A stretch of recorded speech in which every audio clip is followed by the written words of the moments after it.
He said it like a toast, a soft voice and a polished smile with the poison poured neat. 20 guests laughed a half-second too late, the way rich people do when they are checking whether it is safe to join the kill. In that glittering dining room, I realized he did not just want to humiliate me. He wanted to label me like a stain that should never touch his family linen. My name is Meredith Parker. I am 34 years old, and until tonight, I was under the impression that success was a shield. I believed that building a company from the ground up, navigating the cutthroat world of logistics automation, and earning my place in the boardroom would buy me a seat at any table. But as I stood in the foyer of the Wexler estate in Lake Forest, Illinois, checking my reflection in a mirror that was likely older than the Declaration of Independence, I realized that to people like Gideon Wexler, I was not a CEO. I was not an innovator. I was merely a temporary error in the family lineage. The estate was aggressive in its beauty. It was a sprawling limestone manor that sat on 6 acres of manicured silence, the kind of property where the landscaping felt more like a fortress wall than a garden. Inside, the air smelled of beeswax, lilies, and old money. It was a specific scent, one that you could not buy in a bottle. It had to be accumulated over generations of unused libraries and silent servants. I checked my dress one last time.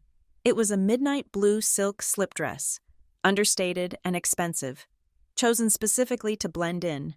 I was not here to stand out. I was here as Caleb's +1, the fiancé on probation, attending the annual Wexler Foundation charity dinner. This was the inner sanctum. The guest list was capped at 20 people. The donors who did not just write checks, but moved legislation with a phone call. When the double doors to the dining room opened, the hum of conversation dropped to a polite murmur.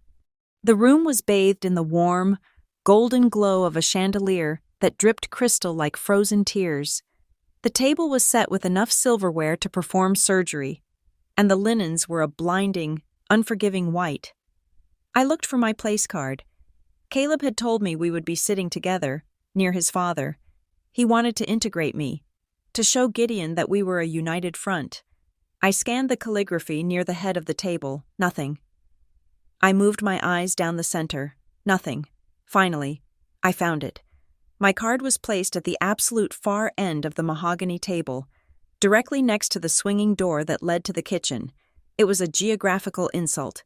I was close enough to be seen, to be counted as present, but far enough away to be effectively dismissed from the main conversation. It was the children's table, without the children. Caleb saw it too. He froze, his hand tightening around my elbow.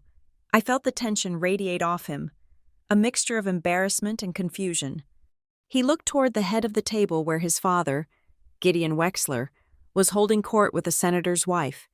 Gideon did not look up. He knew exactly where I was. He had approved the seating chart. "I'll speak to the staff," Caleb whispered, his voice tight. "No," I said, my voice steady, though my stomach turned over. "Do not make a scene. That is what he wants. He wants me to complain so he can call me difficult. We sat.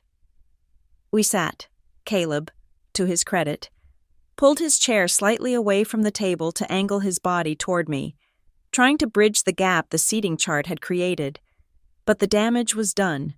Throughout the first course, a scallop crudo that tasted like nothing but cold pretension, I felt the eyes of the other guests on me. They were the legacy families of Chicago. They knew the code.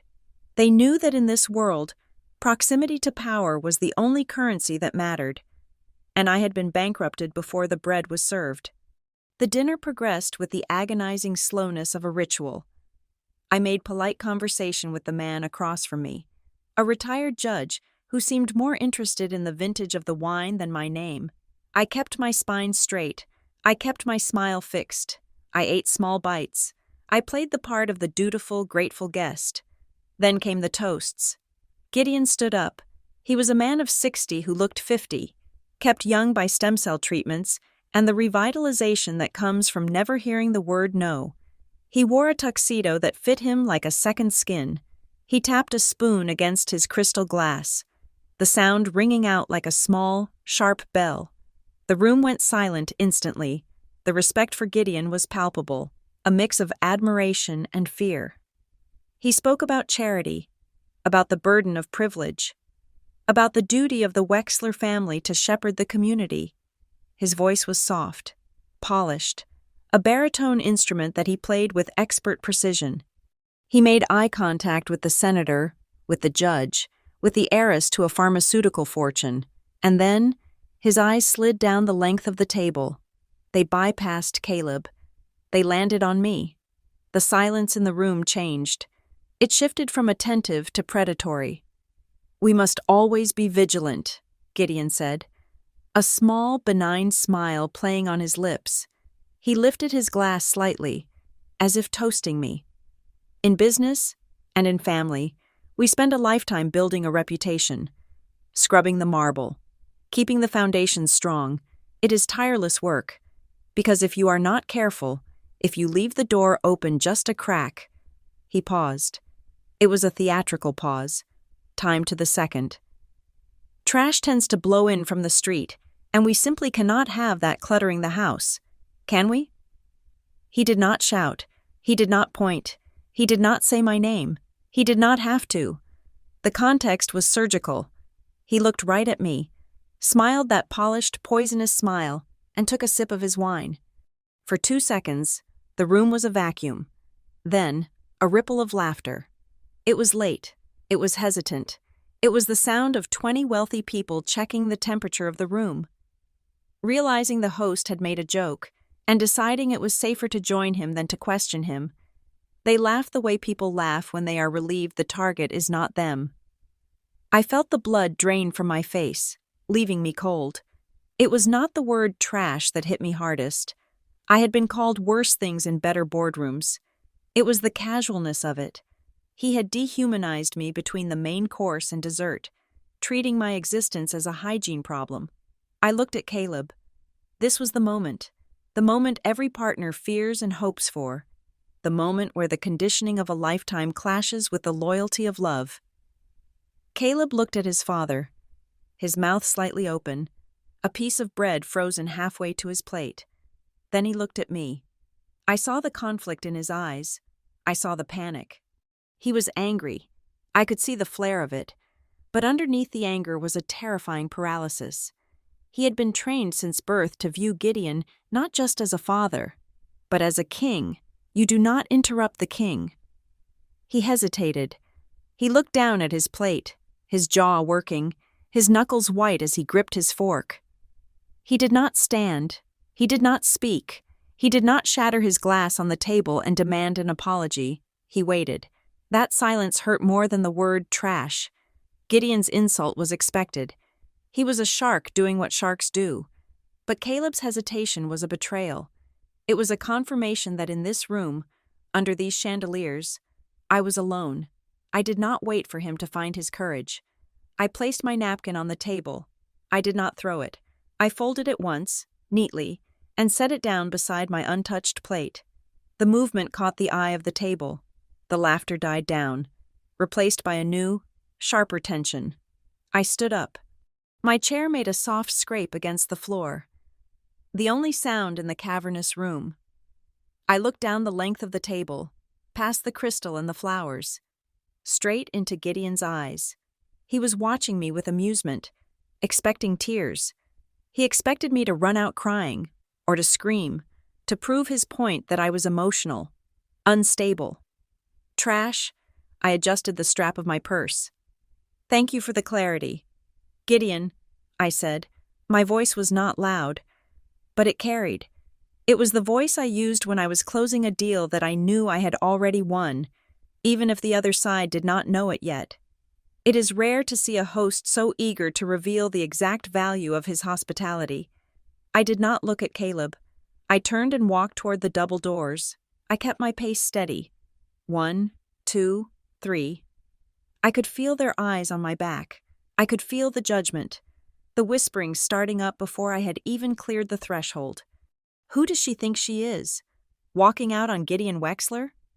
I walked out of the dining room, through the foyer, and out the heavy front door into the biting Illinois night. The air was sharp and cold. a welcome relief from the suffocating perfume of the dinner party. I walked down the stone steps to the driveway where the valet stand was set up. There was a young man there, shivering slightly in his uniform. "I need my car," I said. "The black Audi? Ticket number 42? The valet looked at me, then looked down at his podium. He shuffled some papers. He looked back at the key rack. "I am sorry, ma'am," he said, not meeting my eyes. "We seem to be having a little trouble locating it." "Locating it?" I asked. "I arrived 40 minutes ago. It is the only Audi sedan. The rest are Mercedes and Bentleys." "Yes, ma'am. I know. It's just, the system is a bit mixed up. It might take 20 or 30 minutes to sort it out." We parked the overflow lot down the hill. I stared at him. I saw the flush on his cheeks. He was lying. This was the second act. Gideon had not just planned the insult. He had planned the punishment. He wanted me standing outside in the cold, waiting, powerless, while the real guests enjoyed their dessert. It was a small cruelty, practiced and intentional, a reminder that I did not control even my own exit. "I see," I said. I pulled my phone from my purse. "Do not bother. I will call a ride." "Meredith!" The voice came from the front door.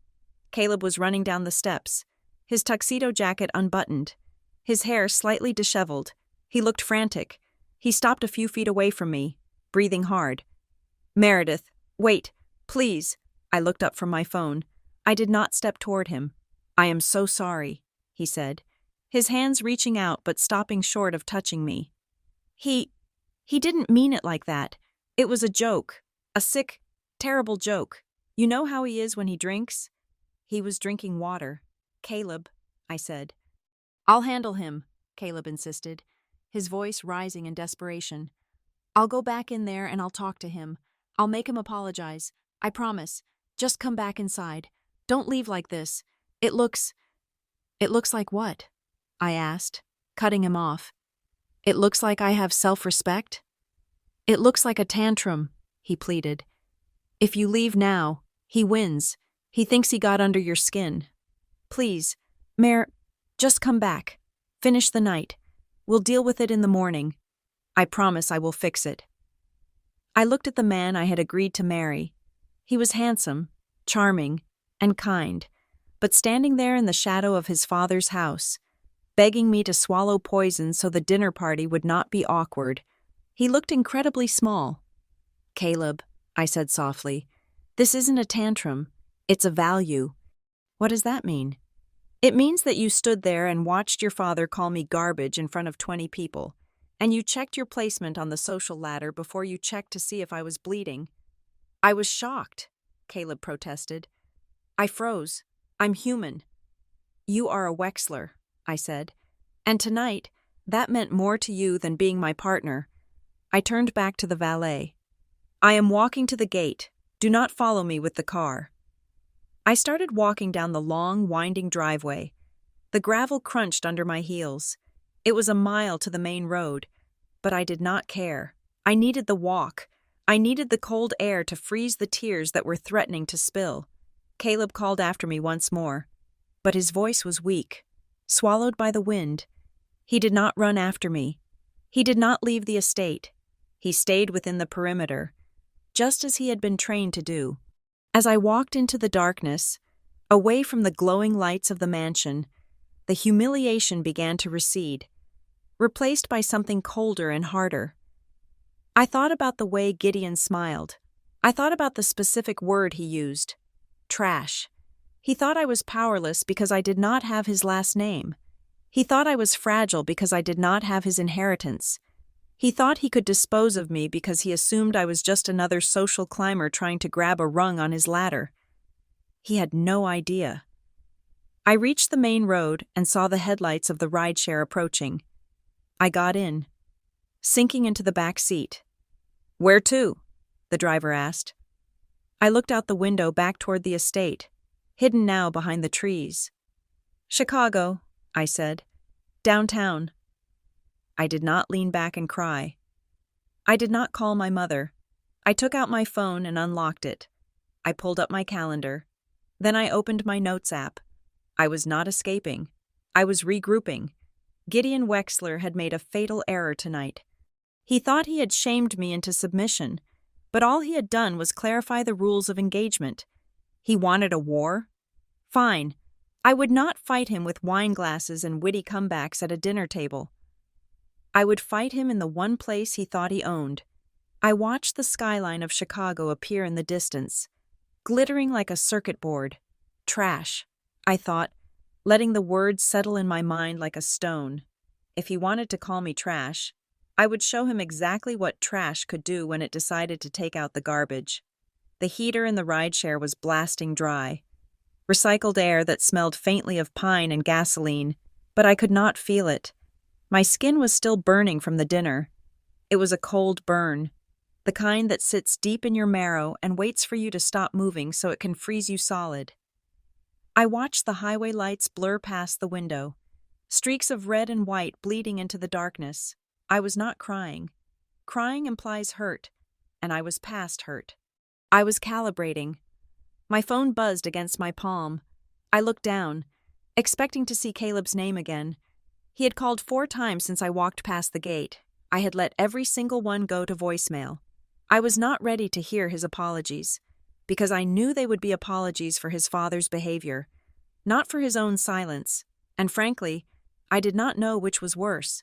But the name on the screen was not Caleb. It was Janelle Ross. I sat up straighter, the leather of the seat creaking.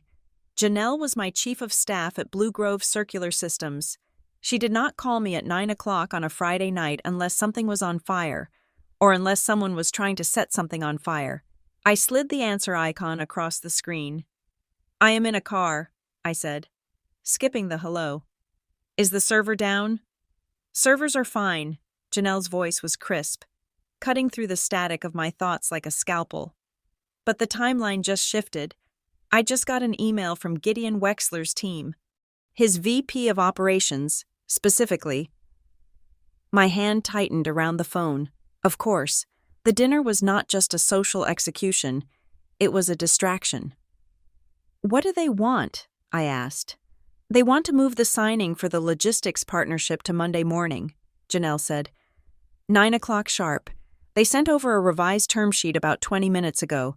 They are pushing hard. Meredith, they are saying if we do not sign by noon Monday, they walk. I stared out at the passing dark trees of the suburbs. The audacity was breathtaking. Less than an hour ago, Gideon Wexler had looked me in the eye, smiled, and called me trash in front of the city's elite. And now, his team was demanding I hand over the keys to my company's most valuable asset, our proprietary routing automation technology, first thing Monday morning. It suddenly clicked. The insult, the seating chart, the public humiliation. It was not just cruelty, it was strategy. Gideon Wexler did not think I was just social trash. He thought I was business trash. He assumed that Blue Grove was desperate for the validation of a legacy giant like Wexler Waste and Hall. He thought I was a starstruck little founder who would tolerate personal abuse just to get her logo next to his on a press release. He believed that if he made me feel small enough, insecure enough, I would sign anything just to prove I belonged in his world. He thought he was breaking me. In reality, he had just handed me the blueprint of his own arrogance. "Meredith?" Janelle asked. "Are you there? Do you want me to tell them Monday works? I know we wanted to review the IP clauses one more time, but if they are threatening to walk, let them walk," I said. The line went silent for a beat. Janelle was used to my aggression, but she was also used to my pragmatism. This deal had been in the works for 6 months. It was supposed to be our bridge to the national market. "I am sorry," Janelle said, her voice careful. "Did you say let them walk?" "I said freeze it," I replied, my voice steady and cold. "Do not reply to the VP. Do not reply to the lawyers. Send a single email to their general counsel stating that due to new information regarding alignment and values, Blue Grove is pausing all partnership discussions effective immediately." "Pausing?" Janelle asked. "Meredith, if we pause, they will scream breach of faith. They might pull the offer entirely." "Good," I said. "Let them pull it. And Janelle? Yes? Reroute all future communications through our external counsel. No more direct calls, no more friendly check-ins. If they want to talk to us, they can talk to a billable hour. I could hear Janelle typing furiously in the background. She did not ask why. That was why she was the best. She trusted my instincts even when they sounded like suicide. Done? She said. Anything else? Yes, I said. I want you to do something for me, and I need it done quietly. I need a full forensic dive on Wexler Waste and Hall. Not the marketing deck they show investors. I want the real numbers.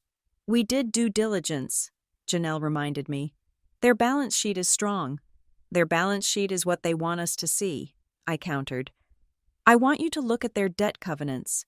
Look at their refinancing timelines. Look for any shareholder disputes that have been buried in the minutes of the last 3 annual meetings. Gideon is pushing too hard. He is acting like a man who has all the time in the world, but he is negotiating like a man who is running out of oxygen. He insulted me to throw me off balance, but then he tried to fast-track the deal the same night. That is not power. That is panic. You think he needs our tech more than he is letting on? Janelle asked. I think he needs something, I said. And I think he is terrified I will figure out what it is before I sign that contract. Find out who holds his debt. Janelle. Find out when it is due. And find out if he has guaranteed any of it personally. I will get the team on it tonight, Janelle said.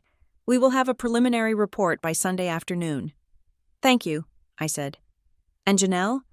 Keep this internal. Caleb does not know about this, and he's not going to know. Understood, she said. Are you okay? Meredith? You sound different. I am fine, I said.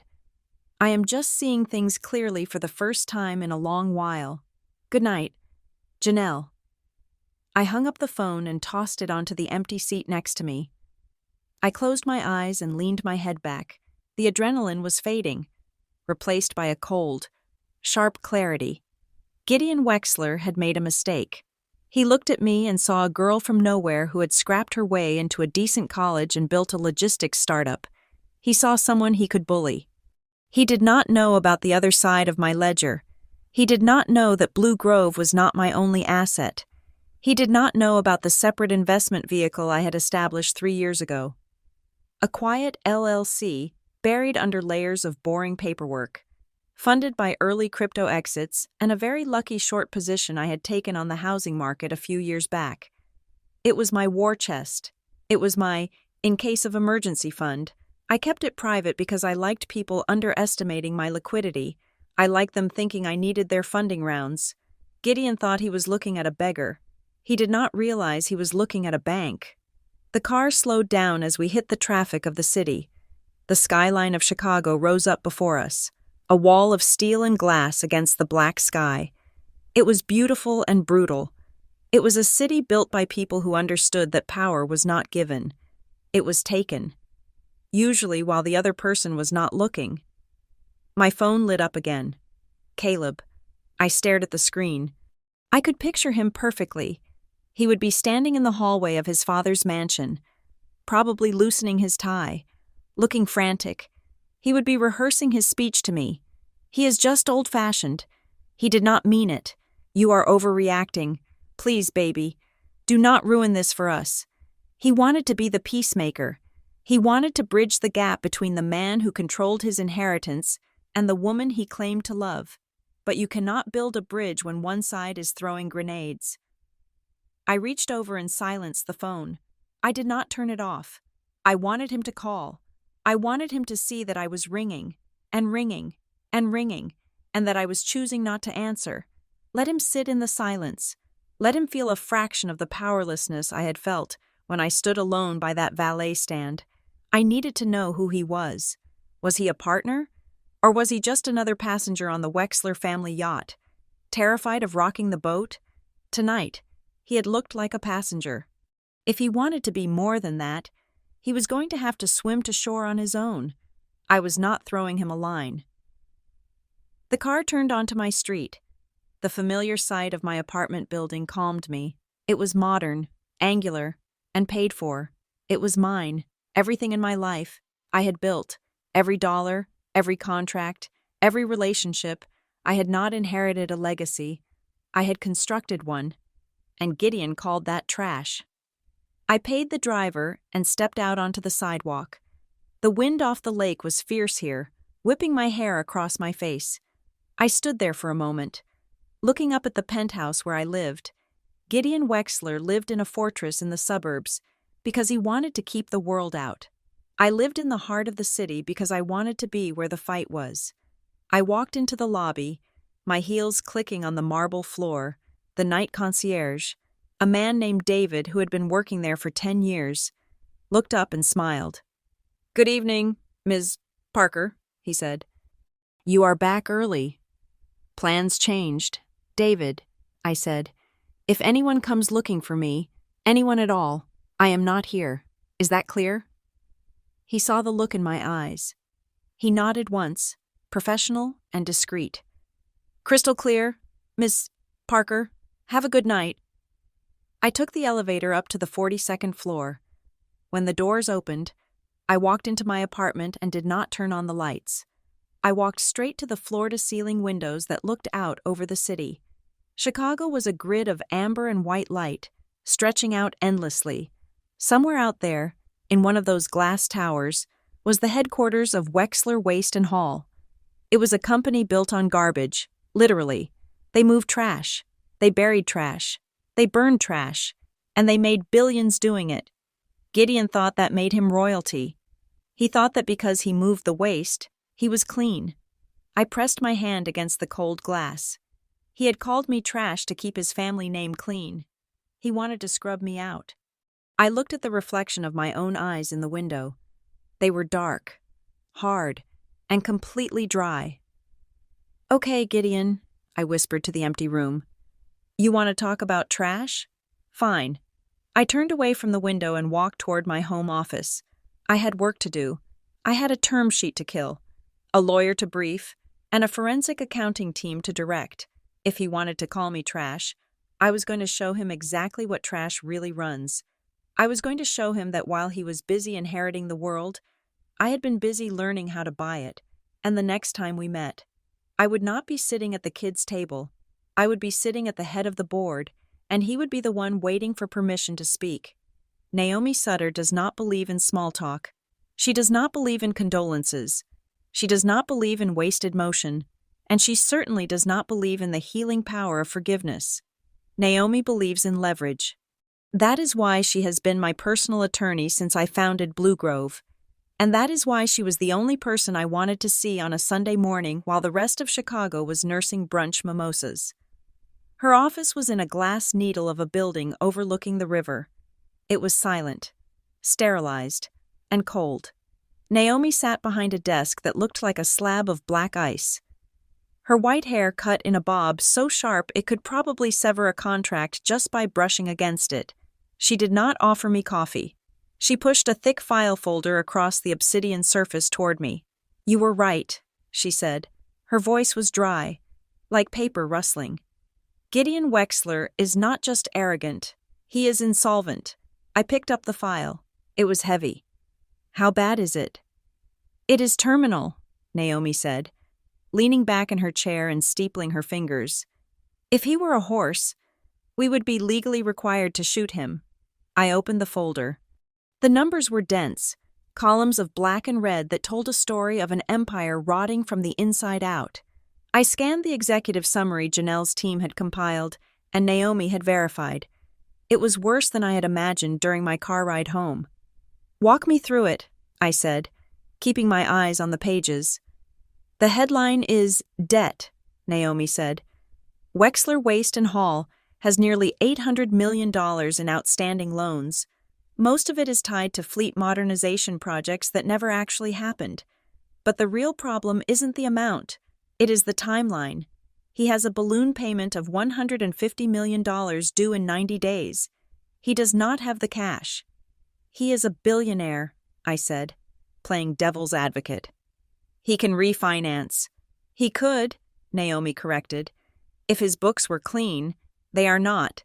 Look at page 4. I flipped the page. There was a section highlighted in yellow. Environmental compliance, Naomi said. The EPA is quietly investigating 3 of their landfill sites in Indiana for groundwater contamination.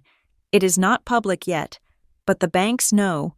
Institutional lenders are terrified of environmental liability. They have frozen his credit lines until the audit clears. That audit is not going to clear before his debt payment is due. I looked up at her. So he is squeezed. He needs cash to pay the debt, but he can't borrow the cash because of the audit. Exactly, Naomi said. Which brings us to the creative accounting. Look at the liabilities column. Do you see how the numbers shift between the last 2 quarters? I looked. It was subtle, but it was there. He reclassified short-term vendor debt as long-term capital lease obligations. Legal-ish, Naomi said, a hint of a shark-like smile touching her lips. If you squint, but what it actually does is artificially inflate his free cash flow. He is trying to make the company look liquid enough to attract a partner. A partner like you. It all clicked into place. The rush to sign the deal. The fast-track timeline. The pressure. Gideon was not trying to partner with Blue Grove because he admired my technology. He needed my balance sheet. He needed to announce a strategic partnership with a high-growth tech firm to boost investor confidence and force the banks to unlock his credit lines. I was not his future daughter-in-law. I was his co-signer. He tried to play me, I said softly. He called me trash on Friday and planned to use my credit rating to save his company on Monday. It is a classic maneuver, Naomi said, unimpressed by the drama of it. He assumed you would be too flattered by the attention to read the footnotes. Men like Gideon Wexler believe women like you are good at earning money but bad at understanding power. He thinks you are a decorative checkbook. I closed the file. The anger I had felt at the dinner table was gone, replaced by something much more useful: ambition. I do not want to sue him, I said. Suing him takes years. It is messy. It is public. And in the end, all you get is a settlement. I do not want his money. Naomi, what do you want? I want his seat. Naomi raised an eyebrow. Hostile takeover? No, I said. Not hostile, inevitable. If he misses that payment in 90 days, he defaults. The covenants on his loans trigger a takeover by the creditors. The banks take control of the board. They will look for a buyer who can recapitalize the company and clean up the EPA mess. And that buyer is you, Naomi realized. That buyer is me, I confirmed. But I do not want to wait 90 days. I want to start tightening the noose now. I leaned forward. Can we buy the debt? Naomi's eyes lit up. It was the only time she looked genuinely happy. When she was dismantling a structure someone else had built. On the secondary market? Absolutely. Distressed debt for a company under EPA investigation will be trading at a discount. Maybe 70 cents on the dollar. If we move quietly, we can acquire a controlling position in that $150 million tranche before he even knows it is for sale. Do it, I said. Use the private investment vehicle. Use the shell companies. I do not want the name Parker or Blue Grove anywhere near the paperwork. I want to be the invisible hand. I will set up the intermediaries tomorrow morning, Naomi said, making a note on her legal pad. We will buy in small blocks so we do not spook the market. By the time he realizes someone is aggregating his debt, we will own enough of it to block any refinancing deal he tries to make with someone else. Good, I said. There is one more thing. I need to know just how scared he really is. I need to know if the industry knows. You are going to talk to Ironvale, Naomi guessed. I am going to have a very boring, very vague conversation with the CEO of Ironvale. I said, if Gideon's biggest competitor is acting predatory, I know Gideon is weak. If they are acting cautious, I know Gideon still has friends. Be careful, Naomi warned. Ironvale is not your friend either. They would happily eat you both. I do not need friends, Naomi. I need data. What about the partnership agreement? Naomi asked. The one we froze? Draft a new clause, I said. Tell them that in light of the pause, we are reviewing our governance standards. Send them a draft of a values and integrity addendum. Make it strict. Require full disclosure of all pending litigation and regulatory audits. Require immediate dismissal of any executive officer who causes reputational damage to the partnership. Naomi smiled. You want to make him sign a contract that fires him if he acts like himself. I want to lay the groundwork, I corrected. I want a paper trail showing that Blue Grove prioritizes ethical leadership, so when I eventually fire him, it won't look like revenge. It will look like compliance. Filings, not feelings, Naomi murmured, writing it down. Exactly, I stood up to leave. One rule, Naomi, no leaks, no press releases, no anonymous sources talking to the business journals. I do not want to embarrass him in the tabloids. I want to beat him in the boardroom. If he wants to fight a PR war, let him shout into the void. We will speak only in legal filings. Understood, she said. I left her office and stepped out into the Sunday grayness of the city. My phone buzzed in my pocket. I checked it. It was a voicemail from Caleb. I hesitated, then pressed play, holding the phone to my ear as I walked toward my car. Meredith? Caleb's voice sounded thin, exhausted. Look, I don't know what is going on. My father just called me. He is furious. He got the email from your team about pausing the deal. He is saying some crazy things. He thinks you are doing this to punish him for the dinner. He told me I need to control the situation. He thinks I can just tell you what to do. I tried to tell him it's business, but he is not listening. He is threatening to blow up the deal permanently if you don't call him by tomorrow. Please, just call me back. We need to fix this before it goes too far. I ended the call and deleted the voicemail. Control the situation. Gideon's reaction was perfect. He was not looking at his balance sheet. He was not looking at his legal exposure. He was looking at his son and wondering why he couldn't make his woman behave. He thought this was a domestic dispute. He thought I was withholding the partnership like affection. He was so blinded by his own misogyny that he couldn't see the tank rolling across his lawn. I got into my car and sat in the silence for a moment. I opened my contact list and scrolled down to Iron Vale Environmental. I found the number for Marcus Thorne, their CEO. We had met at a conference 2 years ago. I pressed call. Meredith Parker, Marcus answered on the second ring. His voice was booming, confident. To what do I owe the pleasure? Please tell me you are finally selling that routing algorithm of yours. Not today. Marcus, I said, keeping my tone light, conversational. I am actually calling for a sanity check. I am hearing some interesting rumors about the Midwest waste management sector, specifically regarding refinancing rates. Ah, Marcus said, and his tone dropped an octave. It became conspiratorial. You are sniffing around the Wexler carcass, aren't you? Carcass, that was the word. I am just doing due diligence, I said carefully. Save your time, Marcus laughed.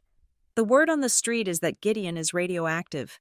Iron Vale took a look at buying some of his assets last month. We walked away. The debt load is heavy. But the culture? The culture is toxic. The man burns cash like he is trying to keep warm in a blizzard. If you are thinking of partnering with him, Meredith, my advice? Wait 6 months. You will be able to buy the scraps for pennies. Interesting, I said. Thank you, Marcus. That is all I needed to know. Anytime. And seriously, when you are ready to sell the algo, call me first. You will be the first to know. I lied. I hung up. The market knew. The competitors knew. Gideon was the only one who didn't realize he was already dead. He was walking around, giving toasts, insulting guests, and demanding loyalty, completely unaware that his empire was hollow. I started the engine. I had the legal strategy. I had the financial vehicle. I had the market intelligence. And I had the advantage of being underestimated. Gideon Wexler thought he was fighting a social climber. He did not realize he was fighting a takeover artist. I drove back toward my apartment, the city lights reflecting on the windshield. I had a busy week ahead. I had debt to buy. I had documents to review. And I had a silence to maintain. Let Gideon scream at Caleb. Let him threaten. Let him believe he was still the king. I would just keep buying the castle, brick by brick, until he woke up one morning and realized he was trespassing in his own home. My phone rang at 10 o'clock on Tuesday morning. I let it ring 3 times before I picked it up. I knew who it was. My assistant had already flagged the number, and frankly, the timing was predictable. Meredith Parker, I answered, my voice neutral. Meredith. The voice on the other end was warm, rich, and dripping with a paternalism that made my skin crawl. It was Gideon Wexler. I am glad I caught you. I know how busy you are. He sounded like a different man than the one who had looked down the length of a mahogany table and discarded me like a used napkin. This was Gideon the deal-maker. This was Gideon the statesman. Gideon, I said. I did not ask how he was. I did not thank him for calling. I just said his name and waited. Look, he sighed, a sound that was supposed to convey shared exhaustion. I think we all got a little carried away on Friday night. The wine, the heat of the room, the stress of the season. I fear there was a misunderstanding. I have always had a rather dry sense of humor, and perhaps it did not land as intended. I want to apologize if you felt singled out. It was a masterclass in non-apology. If I felt, perhaps it did not land. He was shifting the burden of the insult onto my reaction to it. I appreciate you calling, I lied. I think we should move past this, Gideon continued, his voice picking up speed, eager to close the sale. Caleb tells me you put a hold on the logistics partnership. Meredith, let's be professionals. Business is business. Family is family. We shouldn't let a dinner table awkwardness cost us both a lot of money. Why don't you come by the estate this evening? We can have a drink, clear the air, and get those signatures sorted out. He wanted me back on his turf. He wanted me in his house, surrounded by his servants, drinking his wine, feeling lucky to be invited back into the fold. I agree we should meet, I said, but my evenings are booked, and I do not conduct business negotiations over cocktails. There was a pause. He was not used to being told no. I have an opening at 2 o'clock this afternoon, I said, checking a calendar that was entirely empty for the next 3 hours. You can come to my office. We have 30 minutes. Your office? He laughed, a short, dismissive sound. Meredith, surely it is more comfortable to— 2 o'clock. Gideon, I cut him off. Blue Grove headquarters, 42nd floor. If you are not here by 2:15, I will assume the partnership is no longer a priority for you. I hung up before he could argue. I set the phone down on my glass desk. My hands were steady. I looked out the window at the gray Chicago sky. I had forced him to come to me. It was a small victory, but in a war of inches, it mattered. 30 minutes later, my personal line rang. It was Caleb. He is coming, Caleb said. His voice sounded thin, stretched to the breaking point. He is furious. He just spent an hour tearing into me. What did he say? I asked. He said— Caleb hesitated. He said, I need to manage you better. He called you a social climber. He said you are using the partnership to buy credibility you haven't earned. He told me that if I don't get you to sign, he is going to rethink my position in the trust. I felt a flash of cold anger. Not for myself, but for Caleb. Gideon was not just attacking me, he was holding his own son hostage.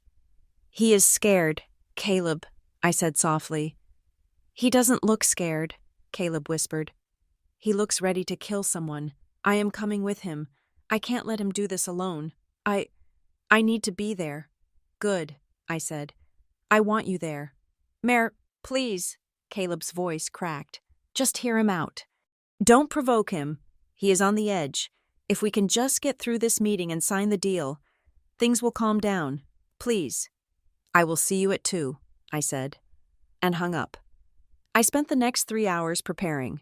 I did not prepare a pitch deck. I did not prepare a defense. I prepared a room. I chose the conference room with the glass walls that faced the main bullpen of my engineering team. It was transparent. It was modern. It was aggressively busy. I wanted Gideon to see the activity. I wanted him to see 50 young, brilliant engineers coding and building the future. People who didn't care about his last name or his country club membership. I instructed the receptionist to make them wait exactly 7 minutes in the lobby, not long enough to leave, but long enough to feel disrespected. At 2 o'clock, they arrived. I watched them from my office before I went out. Gideon walked in like he was inspecting a property he intended to foreclose on. He wore a charcoal suit that probably cost more than my first car. He did not look at the receptionist when she spoke to him. He looked at the walls, at the furniture, sneering slightly at the open-plan layout. Caleb walked a step behind him. He looked pale. He kept checking his watch, adjusting his cuffs, glancing around nervously. He looked like a man walking to the gallows, hoping the rope would break when the 7 minutes were up. I walked out to meet them.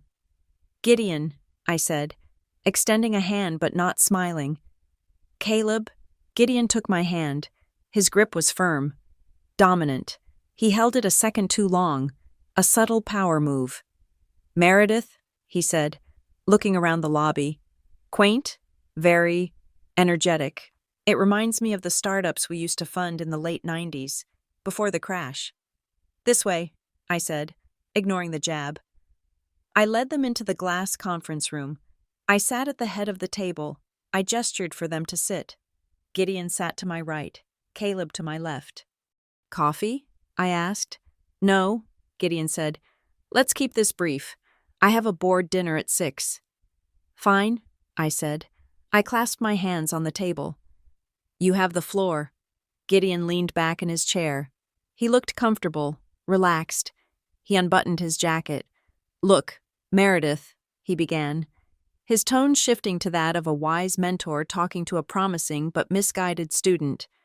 "I understand why you walked out on Friday. You are young. You are proud. You have had a little bit of success here with your—" He waved a hand vaguely at the office outside the glass. "Computer systems. It is natural to have a chip on your shoulder when you enter a world you were not born into." I sat perfectly still. "But," he continued, "you need to understand how the real world works. You have a good product. We have the infrastructure. We have the history. A partnership with Wexler Waste puts you on the map. It validates you. I am offering you a golden ticket, and frankly, I was surprised you tried to play hardball over a joke." "A joke," I repeated. "We are a family," Gideon said, smiling that polished smile. "Families tease, but let's be honest. Meredith, your success, it is impressive, but let's call it what it is. It is lucky. You caught a wave, but waves crash. You need a seawall. That is what I'm offering. Protection." He looked at Caleb, expecting support. Caleb was staring at the table, his face flushing red. "And," Gideon added, his eyes sliding back to me, "let's not pretend this isn't about lifestyle. Caleb tells me you are looking at estates in the North Shore. Aspirational. I respect that. But you need the capital to sustain that kind of life. This deal secures that." He was doing it again. He was stripping away my agency. He was attributing my company to luck and my motivation to greed. He thought I was just another woman who wanted a big house and a safe surname. I looked at Caleb. He was flinching with every word his father spoke, but he stayed silent. He was paralyzed by the conditioning of 30 years. I turned my gaze back to Gideon. "Are you finished?" I asked. Gideon blinked. "I'm just trying to give you some perspective." "I appreciate the perspective," I said. "Now, let me give you some—" I opened the folder lying in front of me. It was not the partnership contract. It was a single sheet of paper with 3 numbers written on it.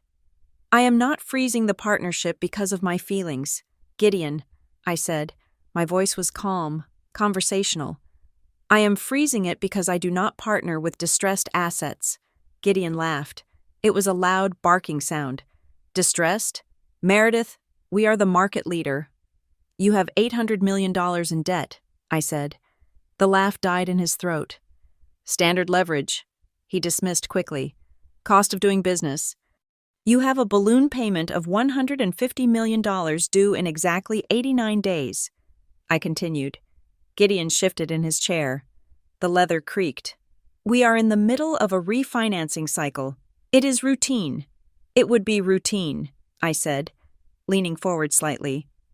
If you weren't under active investigation by the EPA for groundwater contamination at your Indiana sites, the room went dead silent. The color drained from Gideon's face so fast, it looked like a physical blow. He froze. His eyes darted to Caleb, then back to me. That is not public information, he whispered. No, I said. It isn't. But the banks know. That is why they froze your credit line, isn't it? That is why you are rushing this partnership. You don't want my technology. You need my balance sheet to show the underwriters you have a solvent partner so that they will release the bridge loan to pay the balloon note. Caleb made a sound. It was a sharp intake of breath. He looked at his father. Dad? Caleb asked, his voice trembling. Is that true? The EPA? Gideon ignored him. He was staring at me with a look of pure, unadulterated hatred. The mask was gone. The wise mentor was gone. This was a cornered animal. Who have you been talking to? Gideon hissed. If you repeat those rumors, they aren't rumors when they are in the discovery documents, I said. I did my due diligence. Gideon, you walked into my office, insulted my company, called my success luck, and tried to sell me a burning building. I can fix it, Gideon snapped.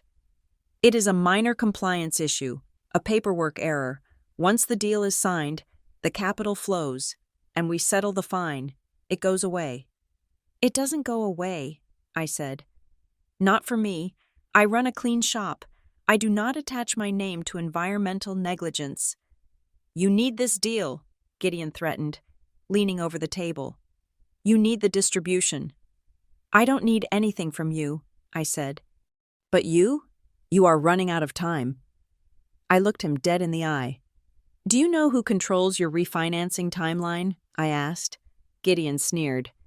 The consortium, First National. I have played golf with the CEO for 20 years. First National sold the debt, I said quietly. Gideon paused. What? They offloaded the risk, I explained. Secondary market, bundled it up and sold it off this morning. Someone has been buying it up all day. Gideon stared at me. He was doing the math. He was realizing that if the debt had moved, his golf buddy couldn't save him. He was realizing he didn't know who held the leash anymore. Who? Gideon demanded. Who bought it? The market is anonymous, I said. For now. Gideon stood up. He slammed his hand on the table. You are bluffing. You are a little girl playing with numbers you don't understand. I understand that you have 89 days to come up with $150 million, I said, not moving. And I understand that you just wasted 30 minutes of that time insulting the only person in this city who might have been liquid enough to help you. Gideon's chest was heaving. He looked at Caleb. Get up. Gideon barked at his son. We are leaving. Caleb didn't move.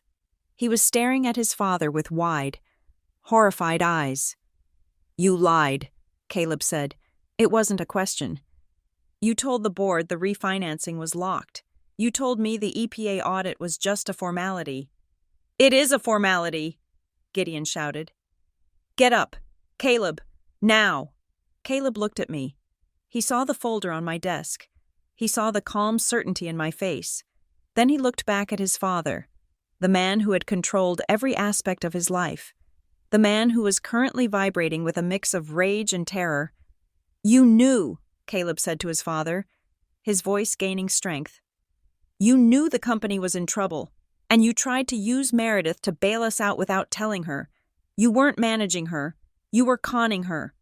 I was doing what was necessary to save your inheritance, Gideon spat. Now move. Caleb stood up slowly, but he didn't walk toward the door.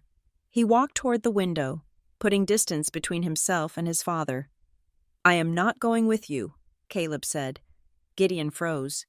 Excuse me? I am taking a separate car, Caleb said. I need to think. Gideon looked at his son like he was a stranger. For the first time in his life, his command had been ignored. He looked back at me. He wanted to scream. He wanted to flip the table, but he couldn't, because he was in a glass room, and 50 of my employees were watching. He buttoned his jacket. He smoothed his tie. He tried to summon the dignity he had walked in with, but it was tattered now. "You are making a mistake," Gideon said to me, his voice low and venomous. "You think you are smart, but you have no idea who you are dealing with." "I think I do," I replied. "I am dealing with a man who forgets that trash is the only thing that knows how to survive the landfill." Gideon turned and walked out. He didn't wait for Caleb. He marched through the lobby, past the receptionist, and out the door. The room was silent.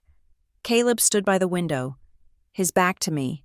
His shoulders were shaking. I did not go to him. I did not comfort him. This was not the moment for romance. This was the moment of wreckage. "He didn't just lie to the board," Caleb said, speaking to the glass. "He lied to me. He looked me in the face this morning and told me everything was fine." "He is desperate," I said. Caleb turned around. He looked older than he had an hour ago. "You knew about the debt," Caleb said. "You knew about the EPA. Why didn't you tell me before the meeting?" "Because you wouldn't have believed me," I said honestly. "You needed to see him lie. You needed to see him panic. If I had told you, you would have defended him. You would have said I was being paranoid." Caleb opened his mouth to argue, then closed it. He knew I was right. "He is going to destroy the company," Caleb said. The realization settling in like a heavy weight. If he defaults, it's over. 3 generations. Gone. "It doesn't have to be," I said. Caleb looked at me. "What do you mean?" "Gideon is the problem," I said. "Not the company. The company has assets. It has routes. It has value. Gideon is the liability." I stood up and closed the folder. "Go home." "Caleb," I said, "don't go to the estate. Go to your apartment. Turn off your phone. Let him stew. Let him realize that his control is slipping." "And then what?" Caleb asked. "Then," I said, "we decide if you are going to help me save the company, or if you are going to go down with the captain." Caleb looked at the door his father had just walked through. Then he looked at me. There was fear in his eyes. Yes, but for the first time, there was also something else. A question. He was starting to wonder if the king was actually just a tyrant with a bad balance sheet. "I will call you," Caleb said. He walked out. I watched him go. Then I sat back down in my chair.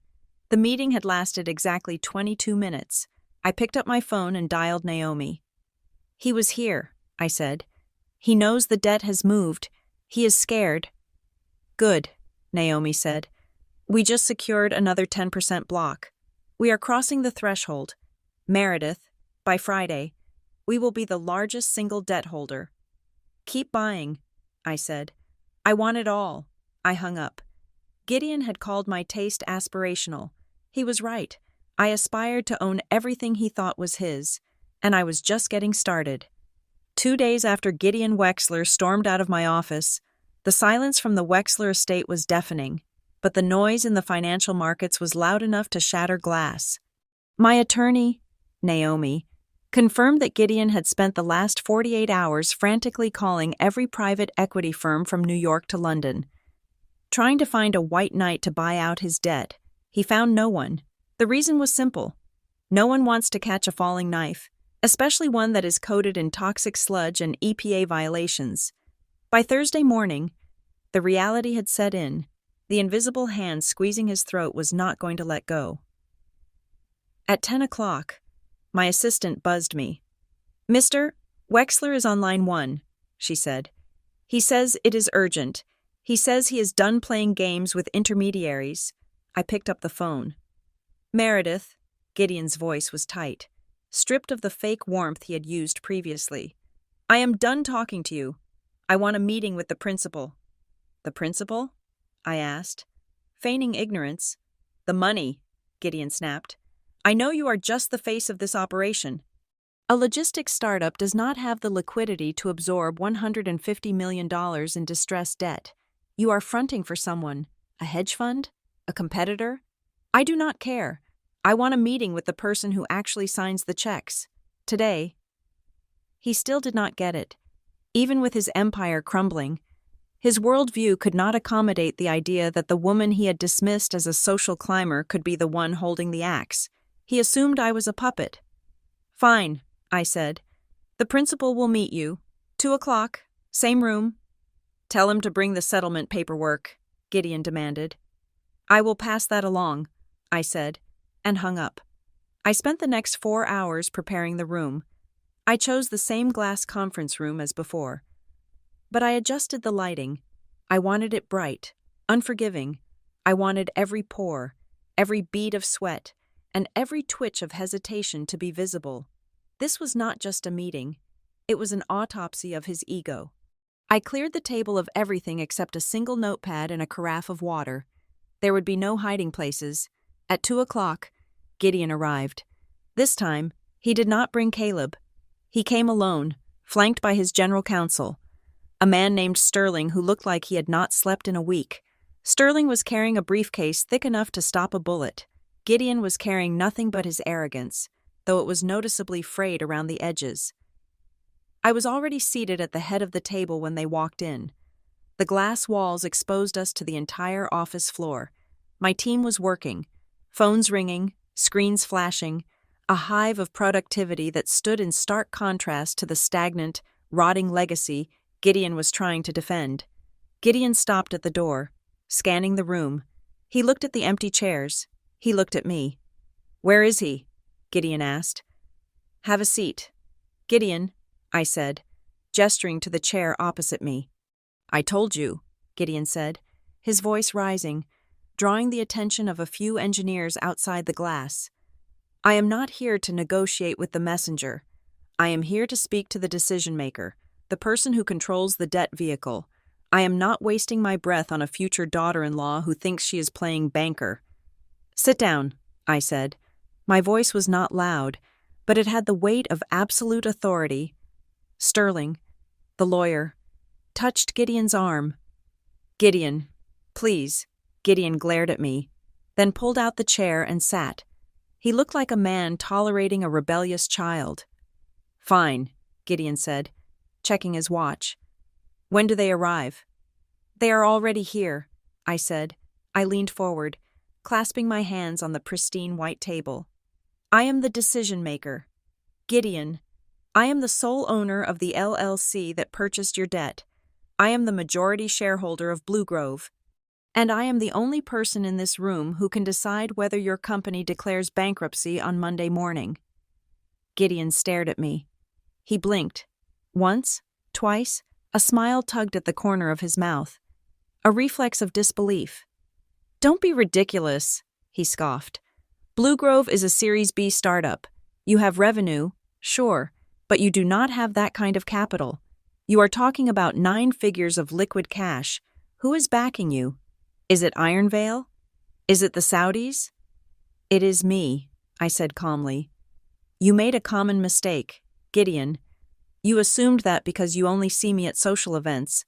That is the only place I exist. You assumed my wealth was tied entirely to this company. You didn't know about my early exits. You didn't know about my private portfolio.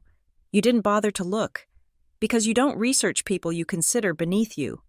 I slid a single sheet of paper across the table. It was a notarized disclosure of beneficial ownership for the investment vehicle holding his debt. Read the signature line, I said. Gideon picked up the paper. His hands were shaking, just slightly. He read it. He read it again. Sterling leaned over and read it too. The lawyer went pale. He looked at Gideon and gave a nearly imperceptible nod. It was legally airtight. Gideon dropped the paper.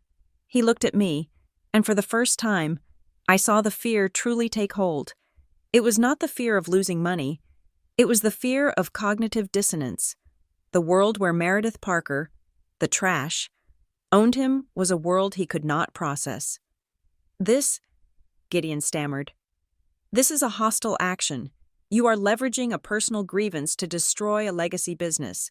I could sue you for tortious interference. You could, I agreed. But discovery would be painful. We would have to depose you about the EPA findings. We would have to subpoena your personal emails regarding the debt concealment. Is that a road you want to walk down? Gideon went silent. He knew I had him. The bluster vanished, replaced instantly by a desperate, oily charm. He leaned in, softening his face, summoning the charisma that had charmed donors for decades. "Meredith," he said, his voice dropping to a conspiratorial whisper. "Look, I am impressed. Truly, you have teeth. I respect that.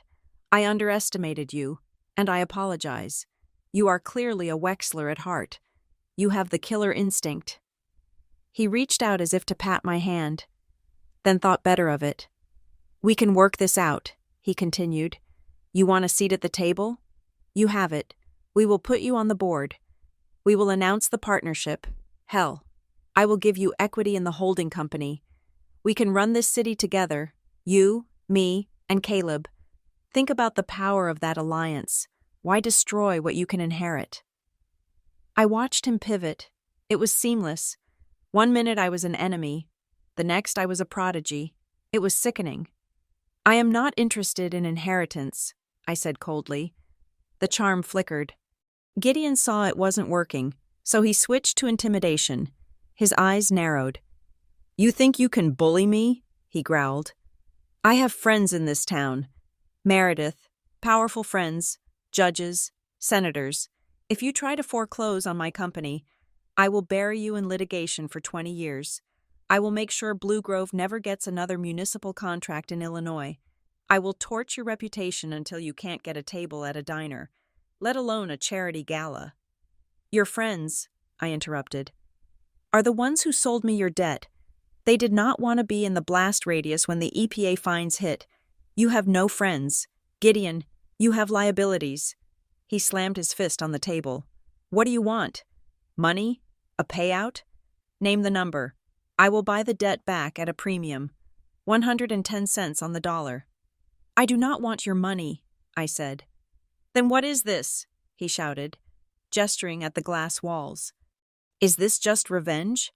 Are you willing to burn down a billion-dollar company just because I hurt your feelings at a dinner party?" I sat back. This was the moment. "Do you remember what you called me?" I asked. Gideon clenched his jaw. "I told you it was a joke." "You called me trash," I said. "You said it to keep the family name clean. You questioned my value.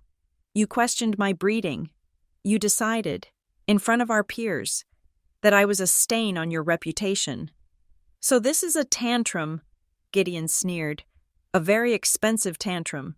"No," I said. "This is due diligence."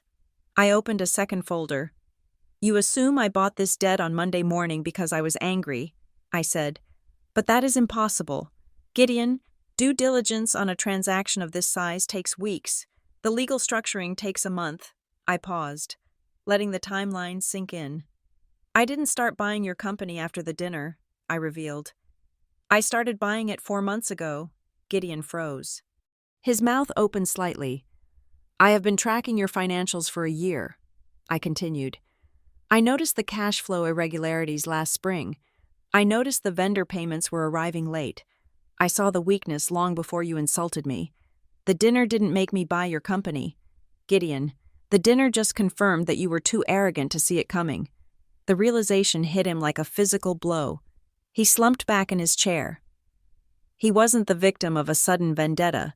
He was the victim of his own incompetence, observed and exploited by someone he had deemed invisible. The girl he had labeled trash had been reading his empire like a spreadsheet while he was busy choosing his tie. "You," he whispered. "You were planning this while you were eating at my table." "I was planning a business transaction," I corrected. "The fact that you are a terrible father-in-law is just a coincidence, but it does make the acquisition easier, because you are distracted by your ego." The room was silent for a long 10 seconds. Gideon looked at Sterling. Sterling looked at the floor. "So," Gideon said, his voice hollow, "what happens now? You foreclose. You wipe out the equity. You kill the company." "No," I said. "I am not a vandal. I am a capitalist. The company has value. The employees have value. You are the only part of the equation that is broken. I slid a document across the table. It was a single page, a term sheet. This is the off-ramp, I said. Gideon looked at it without touching it. What is it?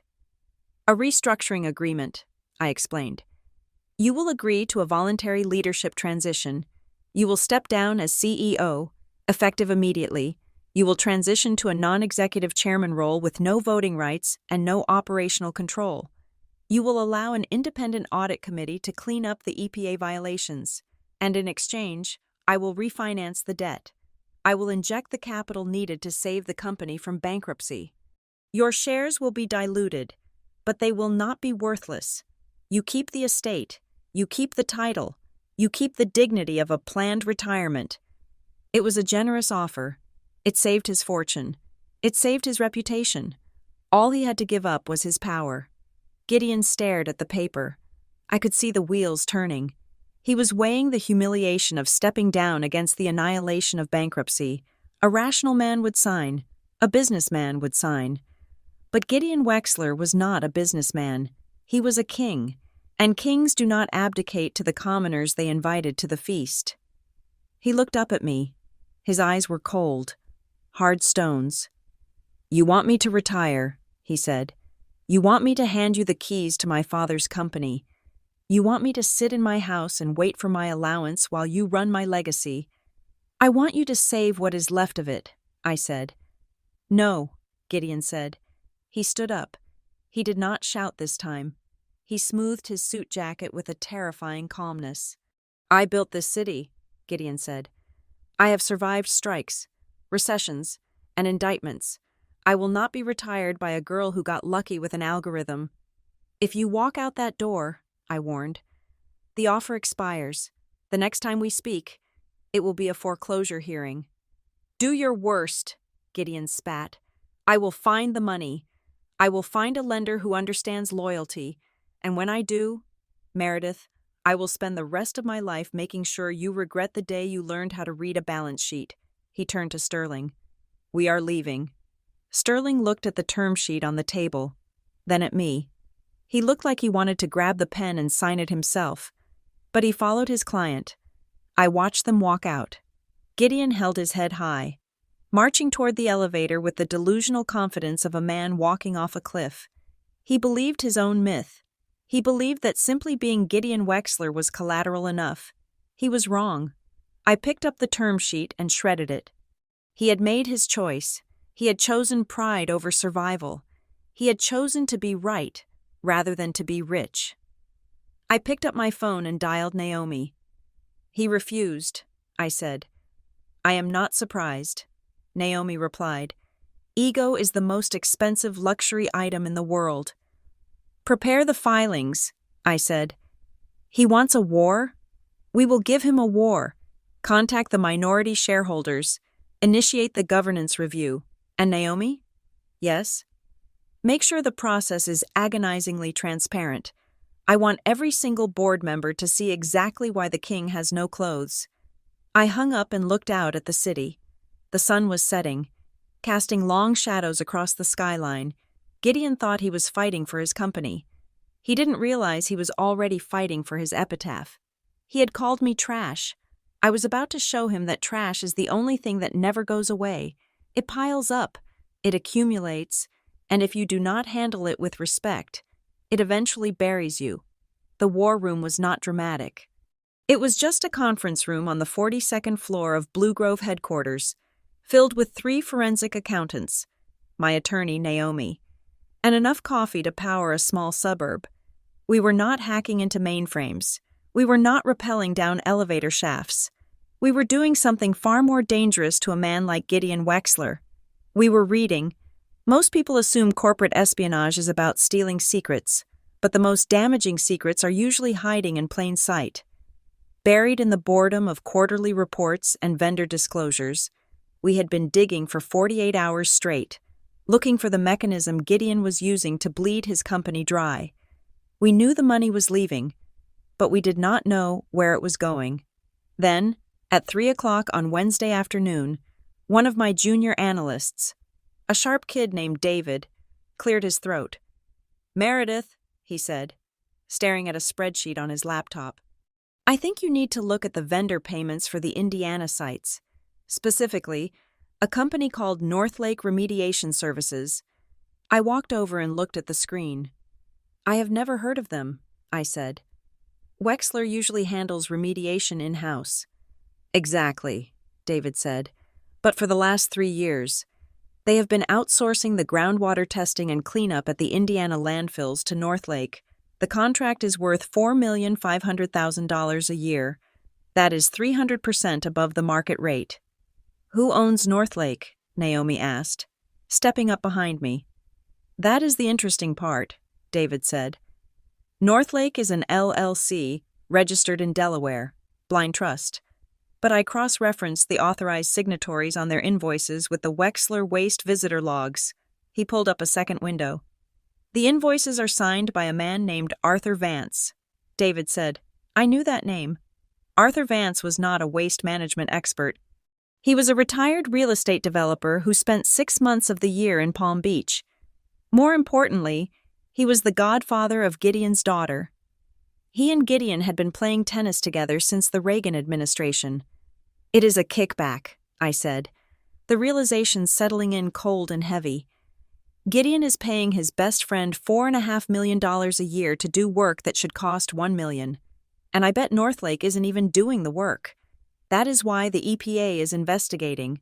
They are billing for remediation that never happened."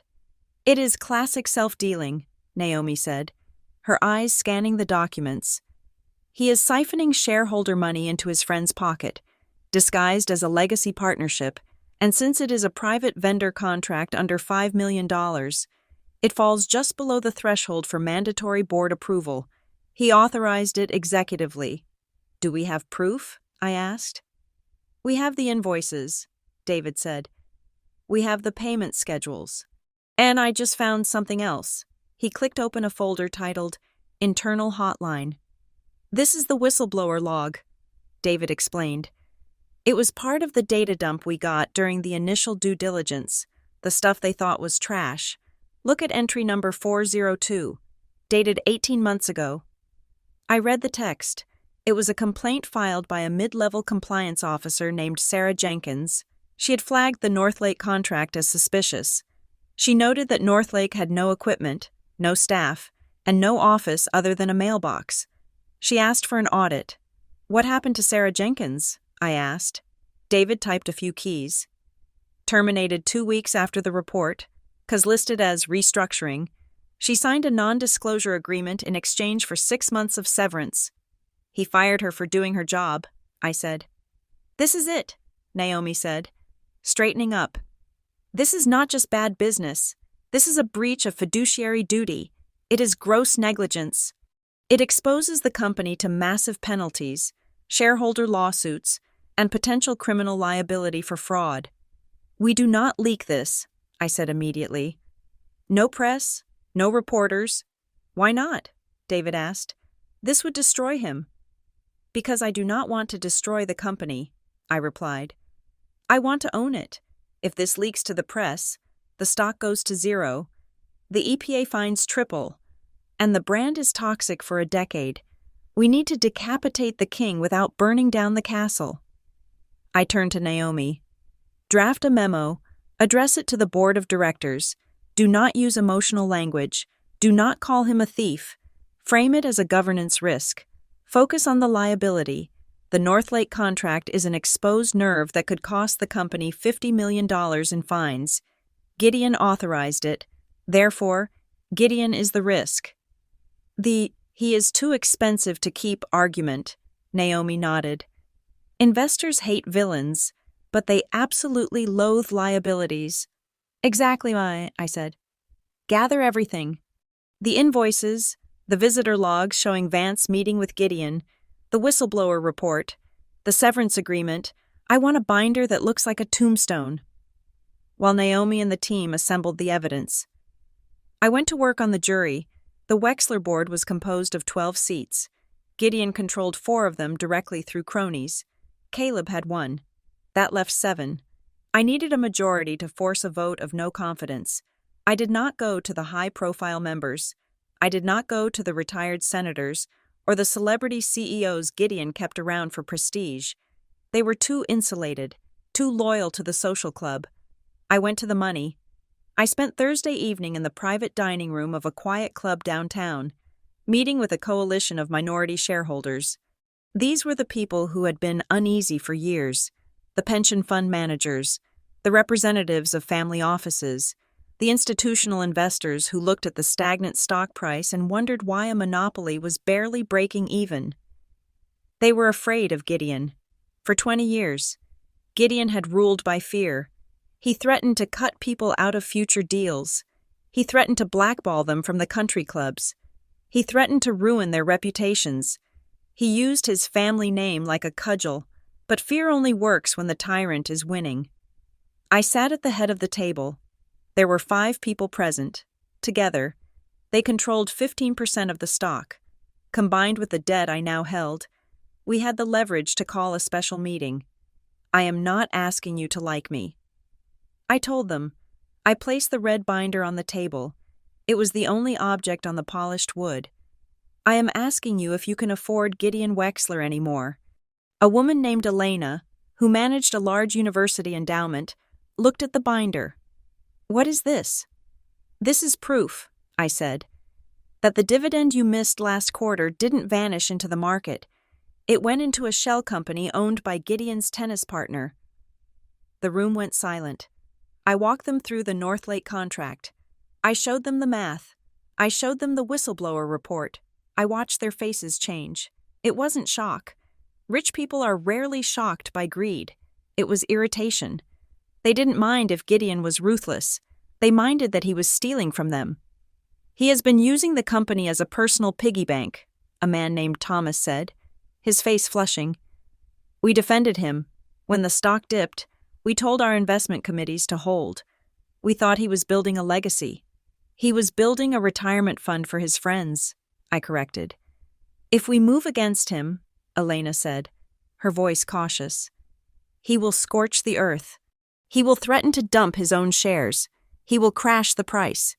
He can't, I said. He is leveraged to the hilt. If the price drops 10%, he gets margin called on his personal loans. He is trapped. And more importantly, I am the buyer. I looked at them, one by one. I am offering you a clean exit strategy. I will recapitalize the company. I will settle the EPA fines. I will institute a new governance structure with total transparency. Your shares will recover. Your dividends will return. But only if Gideon is gone. Why you? Thomas asked. Why not just let the banks take it? Because the banks will break it up and sell it for parts, I said. I want to run it. I have the technology to make this company twice as profitable as it is today. Simply by stopping the bleeding and modernizing the logistics, I am the only option that keeps your equity whole. They looked at each other. The calculation was happening in real time. Loyalty is a currency, and right now, the exchange rate on Gideon Wexler had just hit 0. We are in, Elena said. Good, I said. The board meeting is tomorrow. I want you to be ready.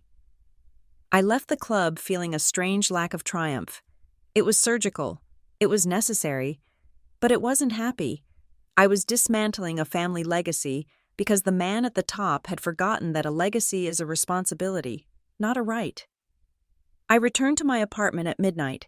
I expected it to be empty. It wasn't. Caleb was sitting on my sofa. The lights were off. He was illuminated only by the glow of the city skyline. He looked wrecked.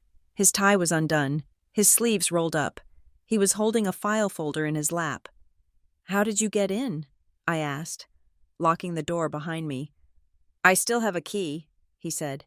His voice was hoarse. I walked over and sat on the chair opposite him. I didn't turn on the light. What is that? I asked, nodding at the folder. I went to HR, Caleb said. After I left your office on Tuesday, I went to the archives. I told the director I was conducting a compliance review for the board. She was too scared to say no to me. He opened the folder. It was the personnel file of Sarah Jenkins. I found the whistleblower report, Caleb said.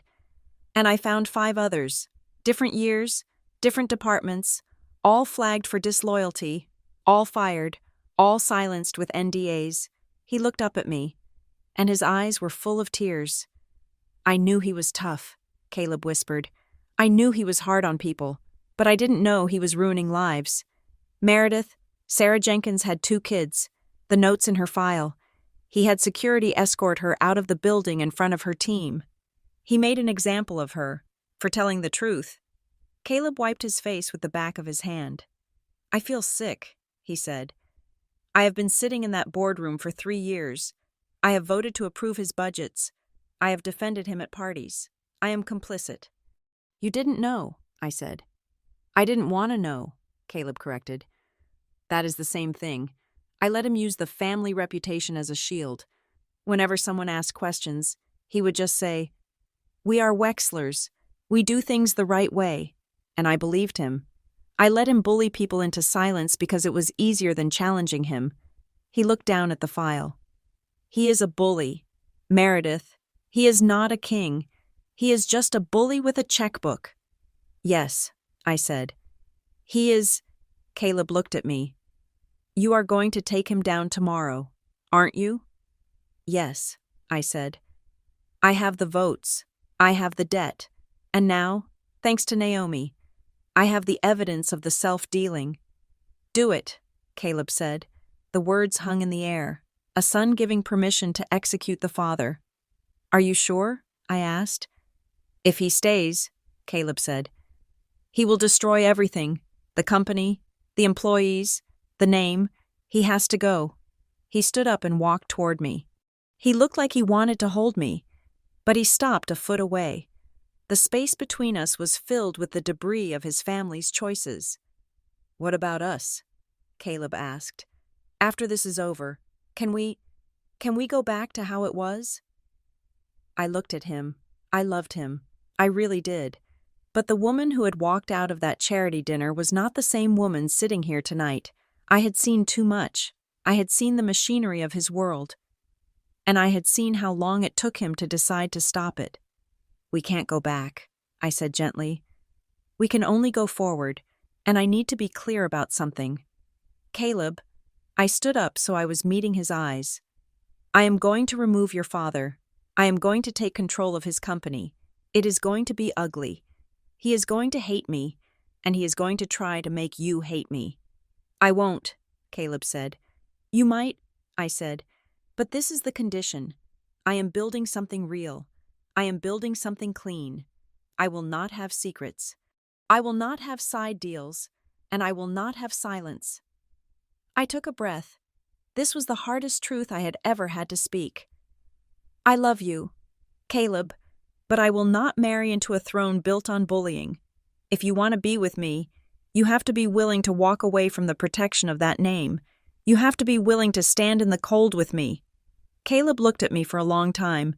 He looked at the file on the table, the proof of his father's corruption.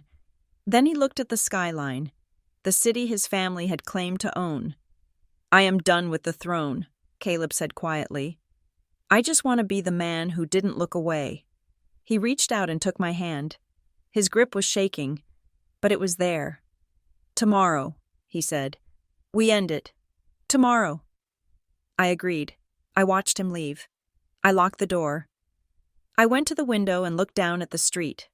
42 stories below. The evidence was gathered. The allies were aligned.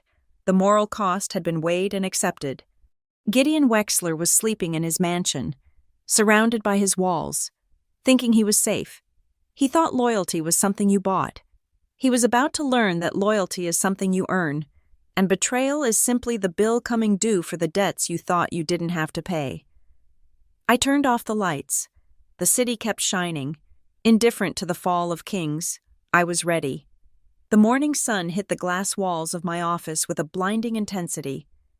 But it did not feel like a new day. It felt like the second act of a demolition. I was sitting at my desk, reviewing the overnight debt accumulation reports. We had crossed the threshold.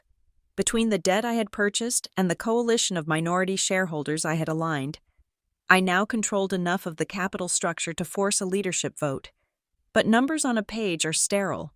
They do not scream. They do not bleed. Real change is usually much louder. At 9 o'clock, the elevator doors opened, and Caleb walked onto the floor. He was not wearing a suit. For the first time in the 3 years I had known him, he was wearing jeans and a simple button-down shirt, the kind of clothes a man wears when he does not have a board meeting to attend. He carried a small cardboard box in his hands. The office buzzed around him, engineers debating code, sales teams on calls, but Caleb walked through them like a ghost. He came straight to my glass office. He did not knock. He walked in, placed the box on the visitor chair, and then reached into his pocket. He pulled out a heavy keyring, a platinum corporate credit card, and a security badge with the Wexler Waste and Hall logo embossed in gold. He dropped them onto my desk. They made a harsh, clattering sound against the glass. "It is done," Caleb said. His voice was steady, but there was a tremor in his hands that he couldn't hide. I looked at the pile of plastic and metal. These were the keys to the kingdom. The badge alone gave him access to every facility, every account, every executive floor in the Wexler empire. "You resigned," I said. "I didn't just resign," Caleb corrected. "I defected." He sat down in the chair opposite me, exhaling a breath that sounded like it had been held for a decade. "I went to the estate at 7 this morning," he said. He was eating breakfast, grapefruit and black coffee. He was reading the Wall Street Journal like the world wasn't burning down around him. "Did he try to charm you?" I asked. "At first," Caleb nodded. "He asked if I had calmed down from the other day. He told me to sit, have some coffee, and stop being dramatic. He treated me like a teenager who had stayed out past curfew." Caleb looked out the window, his eyes focusing on something far away. "I didn't sit down. I stood right there by the table and I told him. I said, 'Dad, what you did at that dinner wasn't a joke, and it wasn't an accident. It was strategic.'" I leaned forward. "What did he say?" "He laughed," Caleb said. "He asked me what strategy requires insulting a guest, and I told him, the strategy of making someone feel so small they forget to ask big questions. You called her trash because you needed her to feel lucky just to be at the table. You wanted her gratitude so she wouldn't check the books." Caleb looked back at me. "That was when he stopped eating. He realized you saw him," I said softly. "He exploded," Caleb said. The memory of it darkened his face. He stood up and threw his napkin on the floor. He told me I was ungrateful. He told me that everything I have, my car, my apartment, my reputation, is a loan from him, and he can call it in whenever he wants. He said if I walk away, I am out of the will, not a penny. He said he would call every CEO in Chicago and make sure I couldn't get hired to sweep floors. "He is terrified," I said. "He is threatening you with poverty because he thinks money is the only thing that binds people together." "Then he said it," Caleb said, his voice dropping to a whisper. "He called you a mistake. He said, 'That woman is a mistake you will spend the rest of your life paying for. She is an opportunist. Caleb, she is stripping us for parts.'" I felt a cold spike of anger, but I pushed it down. "And what did you do?" "I put the keys on the table," Caleb said, "and I told him that I would rather pay for a mistake than inherit a lie." He gestured to the items on my desk. "I walked out. I left my company car in his driveway and took a cab here. I am done. Meredith, no official role, no salary, no access." He looked at me, waiting. He looked like a man who had just cut off his own arm to escape a trap, and he was waiting for me to hand him a bandage. He wanted validation. He wanted me to tell him he was brave, that he was a hero, that this grand gesture fixed everything. I stayed seated. I did not smile. "Why did you do it?" I asked. Caleb blinked, confused by the coolness of my tone. "What do you mean?" "I did it for us. I did it because he is corrupt." "Did you do it because you love me?" I asked, keeping my voice surgical. "Or did you do it because you saw the evidence in that file last night, and you are afraid of the public scandal that is coming?" Caleb flinched. "Meredith, that is not fair." It is necessary, I countered. Resigning when the ship is already sinking isn't bravery. Caleb, it is evacuation. If I hadn't found the debt, if I hadn't uncovered the kickbacks, would you still be wearing that badge today? The room went silent. The air conditioner hummed, a low drone underlining the tension. Caleb looked at the badge on the desk. He could have lied. He could have given me the romantic answer, but he didn't. I don't know, he admitted. The words came out rough, scraping his throat. I want to say yes, but... I froze at the dinner. I sat there and watched him humiliate you, and I did nothing. Not because I agreed with him, but because I have been trained since I was 5 years old to survive him. You don't fight Gideon Wexler. You endure him until he gets bored and moves on to the next target. He looked up at me, his eyes raw with shame. I left today because I saw the file, yes, but also because when I looked at him this morning, I didn't see a father. I saw a boss I should have fired 10 years ago. I am leaving because I'm tired of being an employee in my own life. It was the ugly truth. And because it was ugly, I knew it was real. Okay, I said. I picked up the badge and dropped it into the waste bin under my desk. I accept your resignation. Caleb let out a short, incredulous laugh. That's it? No, I said. That is the start. I walked around the desk and stood in front of him. I did not touch him yet. I am not your savior, Caleb. And I am not your rebound from your father. If we are going to do this, there are rules, boundaries. Name them, he said. First, I said. Therapy, real therapy, not what the family doctor Gideon pays for. Someone who doesn't care about your last name. You have 30 years of conditioning to unpack, and I am not qualified to be your rehab center. Caleb nodded. Done. Second, I continued. Distance. You are out of the business. Completely. You do not talk to the board. You do not talk to the press. And you certainly do not talk to Gideon about my strategy. If he calls you, you hang up. If he shows up at your door, you don't answer. You are a civilian now. I can do that, he said. And third, I said, my voice hardening. No secret deals. If he offers you a settlement, you tell me. If he threatens you, you tell me. The moment you hide something from me to protect me, we are finished. I can handle his malice. I cannot handle your silence. Caleb stood up. He looked at me, and for the first time, he looked like an adult, not a prince, not an heir, but a man standing on his own 2 feet. No secrets, he promised. I am on your side of the line, Meredith, permanent. I finally let my shoulders drop. I reached out and took his hand. It was cold, but his grip was firm. Welcome to the resistance, I said. Before we could say anything else, my office door opened. Janelle walked in. She didn't apologize for the interruption. She held a tablet in her hand, and her expression was grim. You need to see this, Janelle said. It just hit the wire, and it is trending. I took the tablet. It was an article from a major Business Insider blog. The headline was screaming in bold black text, "The Takeover Bride." Is Blue Grove founder Meredith Parker trying to steal the Wexler empire at the altar? I scrolled down. It was a masterpiece of spin. Anonymous sources close to the family claimed that I had engineered a rift between Gideon and his son to manipulate the stock price. It painted me as a ruthless opportunist who had seduced the heir to get close to the assets.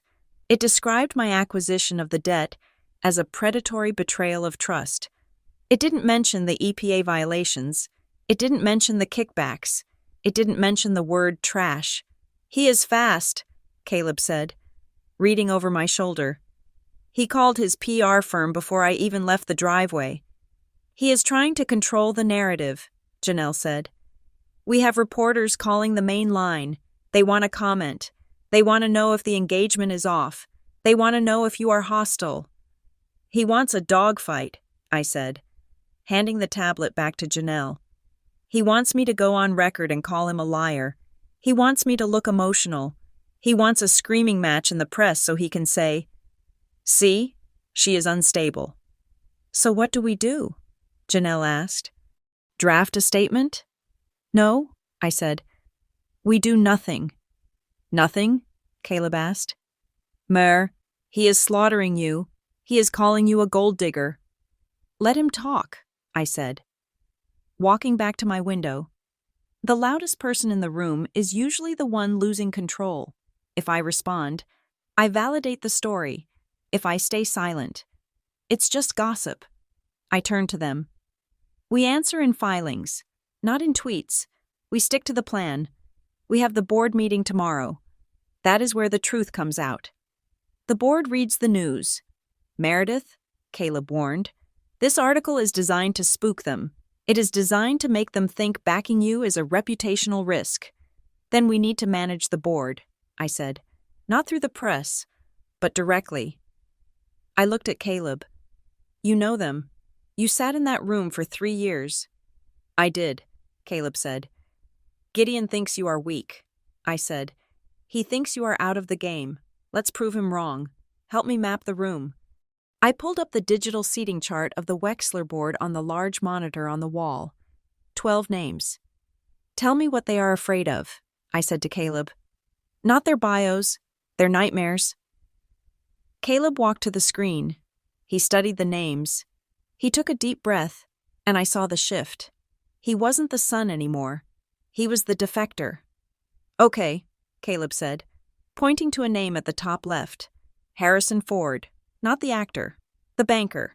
He has been on the board for 10 years. Gideon thinks he is loyal because they go sailing, but Harrison is terrified of regulatory scrutiny. His own firm got fined last year. If you show him the EPA documents, he will fold instantly. He won't care about the gold digger story. He cares about his license. He moved his finger to the next name. Martha Lynn. She runs the family trust for the minority bloc. She hates Gideon. Personally, he insulted her husband at a gala 5 years ago, but she is risk-averse. She won't vote to remove him unless you can guarantee the stock dividend won't be cut. You need to show her a pro forma budget that protects the yield. We can do that, I said, nodding to Janelle. Make a note. Dividend protection for Lynn. And him, Caleb said, pointing to a name I had marked as a swing vote. Simon Vance? Arthur Vance's brother? I asked. The one getting the kickbacks? No, Caleb said. Simon hates Arthur. They have been suing each other over their father's estate for a decade. Simon doesn't know about the kickback scheme. If you show Simon that Gideon has been funneling money to Arthur, Simon will light the match himself. He won't just vote for you. He will lead the charge. I looked at Caleb. This was the intelligence I couldn't buy. This was the nuance of family trauma and petty grievances that never made it into the SEC filings. This is good, I said. This is how we win.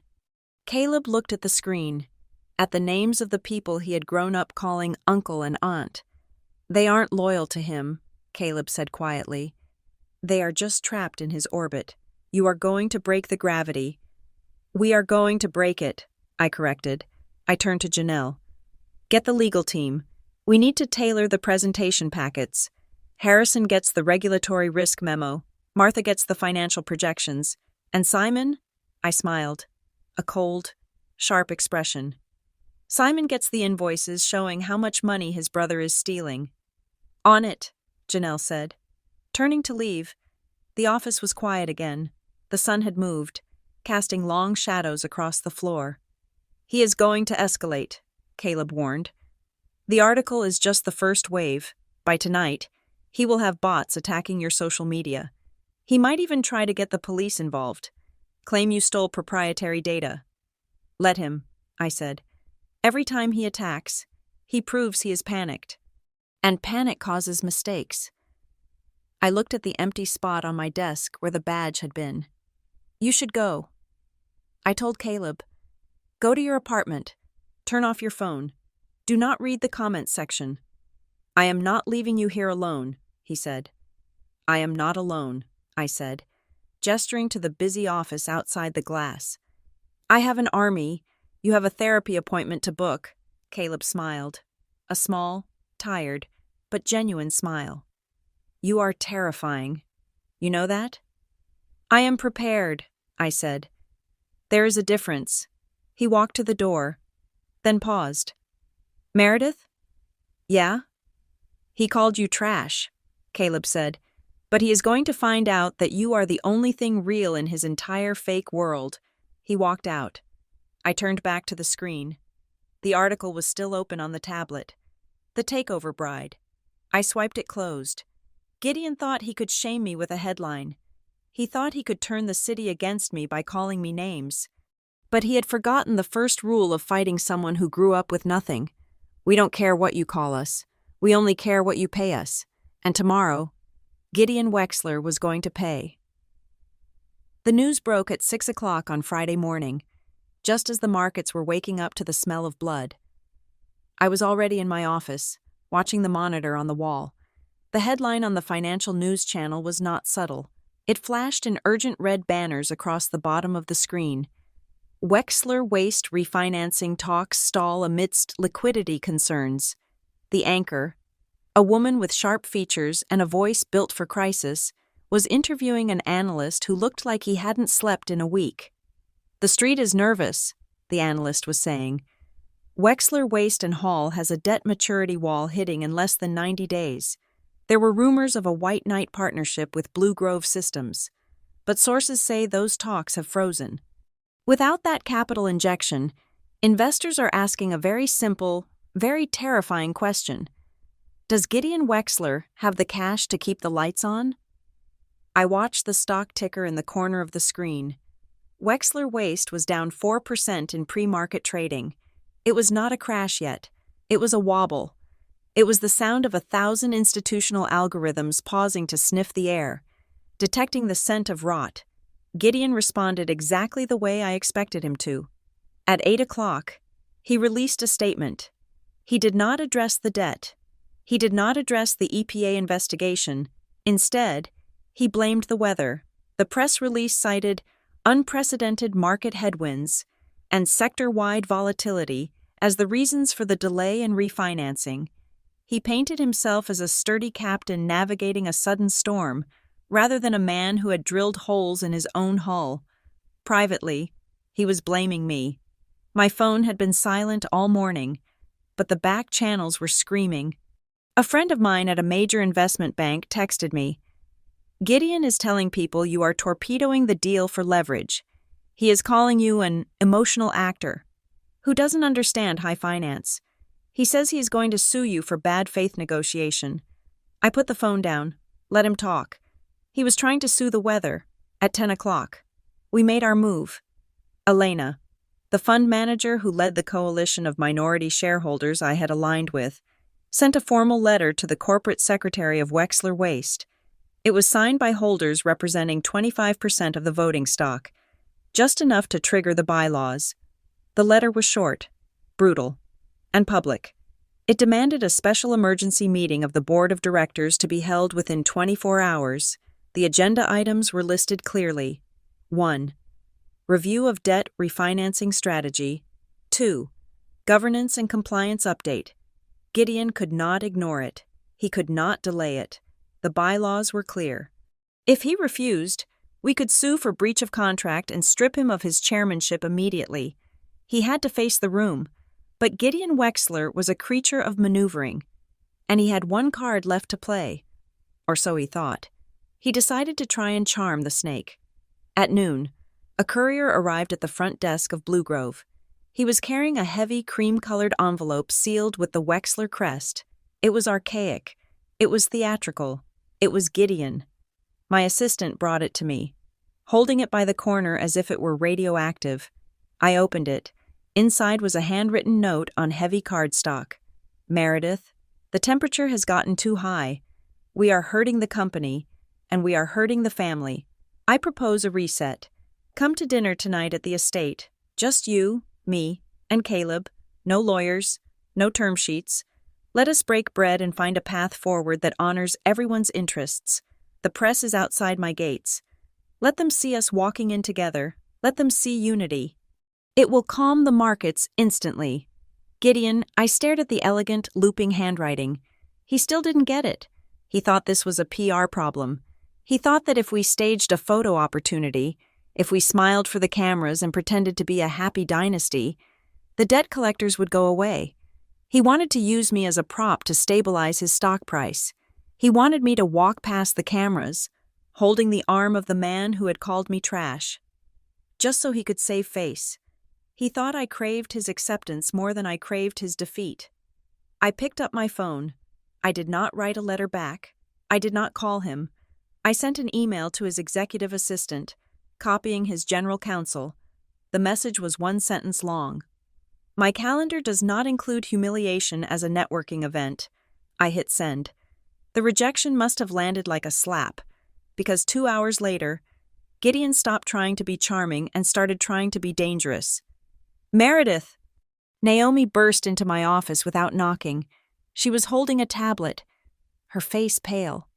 He is moving, she said breathless. He just filed an 8K with the SEC. He is attempting a poison pill defense. I stood up. Explain. He is trying to dilute you, Naomi said, scrolling through the filing. The board, the loyalist faction, just approved the issuance of 5 million new Class B shares. They are offering them to existing shareholders at a massive discount. The goal is to flood the market, dilute the stake of your minority coalition, and make it mathematically impossible for you to acquire a controlling interest. He is trying to make the company too fat to swallow. It was a classic, desperate maneuver. By flooding the market with cheap shares, he would tank the stock price temporarily, but he would ensure that no single investor could amass 51% without spending a fortune. He was willing to devalue his own company just to keep me from owning it. He is burning the furniture to heat the house, I said. It gets worse, Naomi said. If this goes through, your coalition drops from 25% voting power to 12%. We lose the ability to call the special meeting. He buys himself another 6 months. I walked to the window. I looked out at the skyline. Gideon had played this well. It was a scorched earth tactic, ugly and expensive, but effective, except for one thing. He had forgotten who held his debt. Naomi, I said, turning back to her. Pull up the covenant agreement for the tranche of debt we bought on Tuesday. Look at Section 14, Clause B. Naomi frowned. She tapped the screen, searching for the document. The standard change of control clause? No, I said. The capitalization restriction. The banks who wrote that loan were terrified of Gideon doing exactly this, issuing new equity to pay old debts. So they put in a lock. Naomi found it. Her eyes widened as she read the legal text. Oh, she whispered. Oh, that is beautiful. Read it, I said. Clause 14b. Naomi read aloud.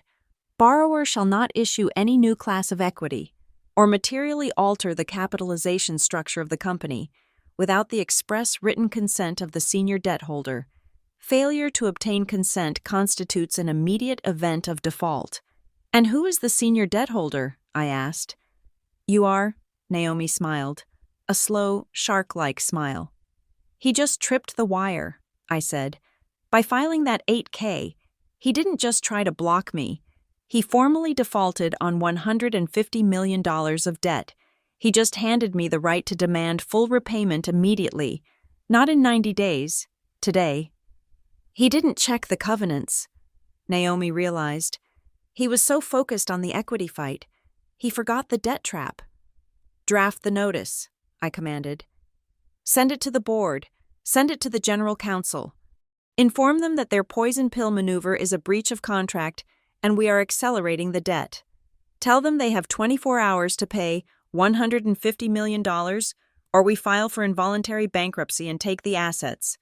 This stops the poison pill dead, Naomi said. Typing furiously, they will have to rescind the share issuance to cure the default. He has to choose, dilute the shares and go bankrupt, or cancel the shares and face you in the boardroom. He will cancel, I said. He has no choice. We sent the notice at 3 o'clock. By 4 o'clock, the poison pill was dead. Gideon's lawyers frantically withdrew the 8K filing, citing a administrative error. The stock wobbled again, dropping another 3%. The market smelled the panic.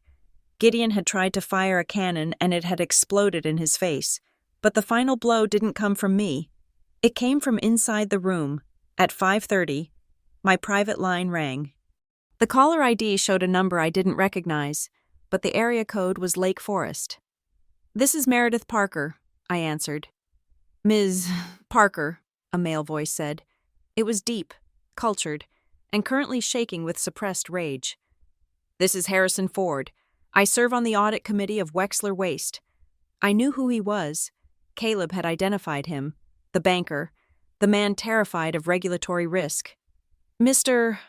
Ford," I said, keeping my voice neutral. "To what do I owe the pleasure?"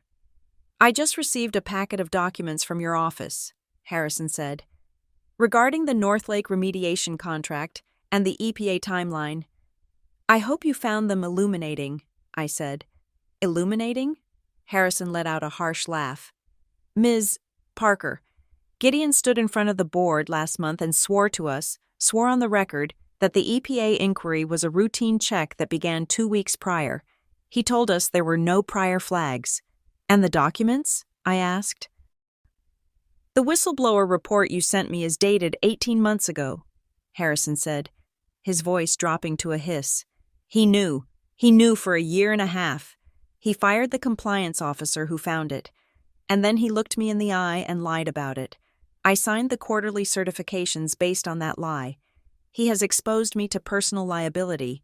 "He did," I agreed. "He made you an accomplice." "Harrison." There was a silence on the line. I could hear him breathing. I could hear the sound of a loyalty dying.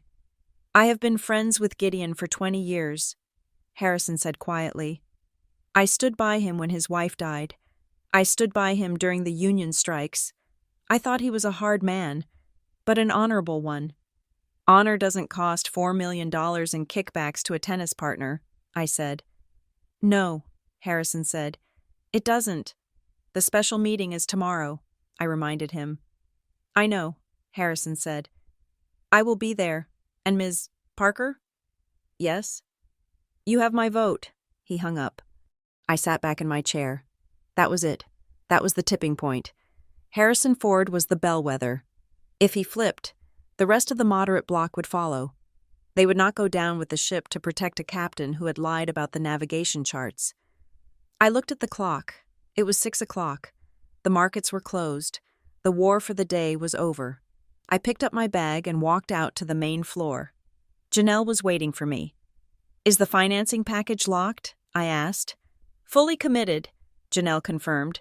"The capital from your private vehicle is in escrow. The bridge loan from the new banking consortium is signed. We have the cash to pay off Gideon's toxic debt and capitalize the company for the next 2 years. It is a clean deal. No funny money. No hidden terms." "Good," I said. "Print the binders. One for every board member. I want them to see exactly what a solvent future looks like." Naomi walked out of her office, joining us. She looked tired but wired, the way lawyers get when they smell a kill. "Gideon is cornered," Naomi said. "His poison pill failed. His board is defecting. His stock is tanking. He has no moves left." "He has one," I said. "What?" Janelle asked. "He can burn it down," I said. "He can try to destroy the reputation of the company on his way out. He can leak trade secrets. He can delete data. We have injunctions ready for that," Naomi said. "But Meredith, you need to be careful." "Why?" Naomi stepped closer. Her expression was serious. "Because men like Gideon Wexler do not separate their business from their identity," she warned. "To him, this isn't a transaction. It is an amputation. You are cutting off his name. You are taking his house. You are taking his son." She paused. "His last move won't be business," Naomi said. "It will be personal. He is going to try to hurt you, not your wallet. "I know," I said. I thought about the dinner. The way he had smiled when he called me trash. The way he had enjoyed the cruelty. He liked pain. He understood it. And now that he couldn't use money to inflict it, he would use whatever weapon he had left. "Let him try," I said. I walked to the elevator. "I will see you both tomorrow," I said. "Get some sleep. We have an empire to buy in the morning. I rode the elevator down to the lobby. The city was dark, but the streetlights were bright. I walked out into the cool night air. I felt a strange sense of calm. The chaos of the week, the insults, the frantic phone calls, the late-night strategy sessions, had all distilled down to this. The math was done. The chessboard was set. Gideon Wexler had spent his life believing that he was the player and everyone else was a pawn. He was about to learn the hardest lesson of all. Even the king is just a piece of wood, and if you knock him over, he makes the same hollow sound as the rest of them. My phone rang at 2 o'clock in the morning. The apartment was pitch black, save for the ambient glow of the city filtering through the sheer curtains. I was awake. I had been awake for an hour, sitting in the living room with a cup of tea that had gone cold, watching the lights of the skyline blink on and off. Caleb was asleep in the guest room, exhausted by the emotional demolition of the last 48 hours. I looked at the screen. Gideon Wexler. I let it ring twice. I wanted him to sit in the silence. I wanted him to imagine I was asleep, unbothered, while his world collapsed. Then I picked it up. "It is 2 in the morning, Gideon," I said. My voice was dry, devoid of sleep. "Stop it," Gideon said. His voice was not the polished baritone of the boardroom. It was ragged, trembling with a mixture of exhaustion and a rage so pressurized it felt like it might crack the speaker. "Stop the filings. Stop the board solicitation. I am prepared to offer you a settlement." "I am listening," I said. "I will give you the seat," he said, the words rushing out. "I will give you a board seat. I will give Caleb his job back with a 20% raise. I will authorize the partnership with Blue Grove at the valuation you wanted, and I will pay a premium on the debt you hold, 10% above par. You walk away with a profit of $15 million and a marriage into a stable family. That is a win. Meredith, take the win." He was still trying to buy me. He was offering me scraps from his table, thinking I was hungry enough to be grateful. "No," I said. "What do you want?" he shouted. The pretense of negotiation snapped. "You want blood? You want to humiliate me? Name the price, damn it." "I do not want your money, Gideon," I said calmly. "I told you that on Tuesday. I want 3 things, and they are non-negotiable." "Tell me," he hissed. "1," I said, ticking them off on my fingers in the dark. "Transparency. A full public restatement of the company's financials for the last 5 years, including a detailed disclosure of all vendor contracts and related party transactions. You want to expose the Northlake deal," he realized. "You want to invite the SEC into my living room." 2, I continued, ignoring his interruption. "Restitution. You will personally repay the $4 million a year you siphoned off to Arthur Vance, plus interest, back into the shareholder equity pool. You will make the company whole from your own pocket." Gideon made a sound that was halfway between a laugh and a sob. "And 3? 3, I said. "You resign, not as a chairman, not as a consultant. You exit. You surrender your keys, your voting rights, and your office. You retire. Gideon, completely." "Never," he whispered. "I built this. It is my name on the door." "It is your name on the subpoena," I corrected. "You have until the board meeting at 10 o'clock tomorrow morning to accept. If you do not, I present the acquisition offer, and the board fires you for cause." "You think you can fire me?" Gideon snarled. "I own this board. I own this town." "You own nothing," I said. "You are broke, Gideon, and everyone knows it. Put Caleb on the phone," he demanded. "Caleb is sleeping," I lied. "He is done with you." "Put him on," Gideon screamed. "I know he is there. You tell that ungrateful coward that if he doesn't stop you, I will ruin him. I will release the trust files. I will tell the press about his indiscretions in college. I will paint him as a drug addict and a failure.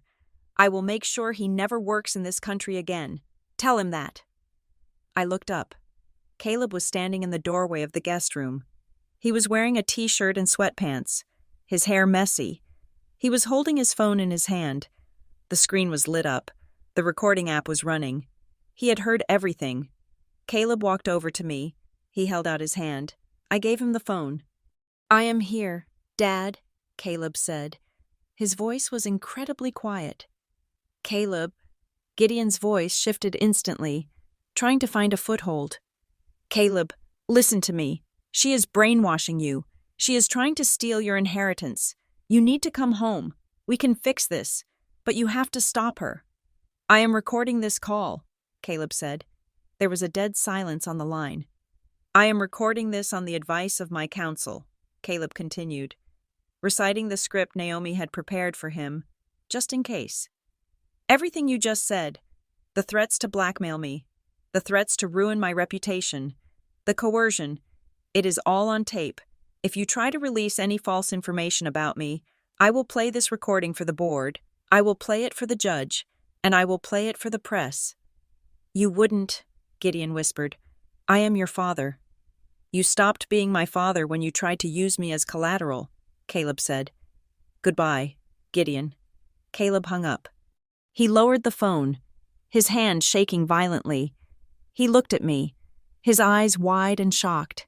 He had finally heard it, the unfiltered malice of a man who loved his control more than his child. "He did it to himself," Caleb said. "He actually did it." "Send the file to Naomi," I said gently. "We will add it to the board packet under Governance Risks, Executive Stability." Caleb nodded and walked back to the guest room. He didn't say another word. He didn't have to. The bridge was burned. I went to my laptop. It was 3 o'clock in the morning. I opened the final proposal. We had spent the week crafting it. It was not a hostile raid. It was a rescue mission. The offer was fair to market. We were offering $22 a share, a 18% premium over the current tanking stock price. But the price wasn't the weapon. The structure was the weapon. I included a clause titled Operational Integrity and Compliance Overhaul. It mandated a forensic historical audit of all operations going back 10 years.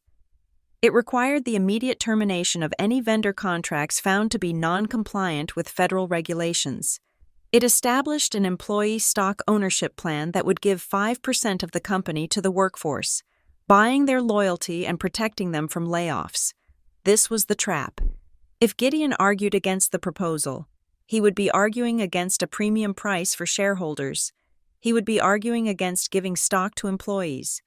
And most importantly, he would be arguing against an audit. By fighting the deal, he would be admitting he had something to hide. His real fear wasn't losing the company, it was losing the story. He needed the world to believe he was a genius, a titan, an untouchable king. The audit would reveal he was just a grifter with a good tailor. I hit send. The proposal went to every member of the board, the corporate secretary, and the general counsel. The sun came up on a city that felt different. The air was sharper. At 8 o'clock, 2 hours before the meeting, the desperate phone calls began. But they weren't to me. They were to the remaining loyalists on the board. My source inside the administrative pool, a secretary who had been passed over for a raise 3 years in a row, texted me the updates. Gideon is screaming at Simon Vance on line 2. He is demanding Simon vote no. I knew what Simon Vance would ask. I had briefed the coalition to ask it. Simon Vance, whose brother was taking the kickbacks, was now terrified of being implicated. He took the call, and he asked the one question that destroys a leveraged man. "Gideon," Simon said, his voice echoing in the speakerphone that my source could hear from her desk. "If we vote no on Parker's offer, she calls the debt, $150 million. Today, can you write the check?" "We will find the money," Gideon shouted. "I am Gideon Wexler." "That is not an answer," Simon replied. "Will you personally backstop the refinancing? Will you pledge the estate? Will you pledge your personal portfolio to pay off the note by close of business today?" Gideon went silent. He couldn't. His wealth was tied up in the company stock, which was plummeting, and in real estate, that was leverage to buy more stock. He was illiquid. He was a billionaire on paper, but he couldn't buy a sandwich if the credit card reader was down. I need time," Gideon stammered. "We don't have time. Simon said. "We have a fiduciary duty. Parker has the cash. You have a prayer. I am voting yes." The dominoes fell. One by one, the allies realized that loyalty to Gideon was a suicide pact. They were rich people. They liked being rich. They did not like subpoenas. They did not like bankruptcy, and they certainly did not like losing money to protect a man who would throw them under the bus to save himself. At 9 o'clock, the corporate secretary sent out a revised agenda. Item 1. Review of acquisition proposal from Blue Grove Capital. Item 2. Vote on change of control. There was no family unity dinner. There was no refinancing strategy. There was just the exit door. I took a shower. I dressed in a suit that was sharp, black, and armor-plated. I drank my tea. Caleb came out of the guest room. He was dressed too. He looked pale, but his eyes were clear. "Are you ready?" he asked. "Yes," I said. "He is going to try one last thing," Caleb warned. "In the room, he is going to try to make a scene. He is going to try to provoke you." "I know," I said. "But he forgets one thing." "What?" "I don't have to speak," I said. "The money speaks for me." I checked my phone one last time. Naomi had sent a text. "The vote count is locked. We have 9 out of 12. It is over." I put the phone in my purse. I felt a strange exhaustion settle over me. It wasn't the fatigue of work. It was the fatigue of holding up a mirror to a man who refused to look at his own reflection. Gideon had called me trash because he needed to believe he was superior.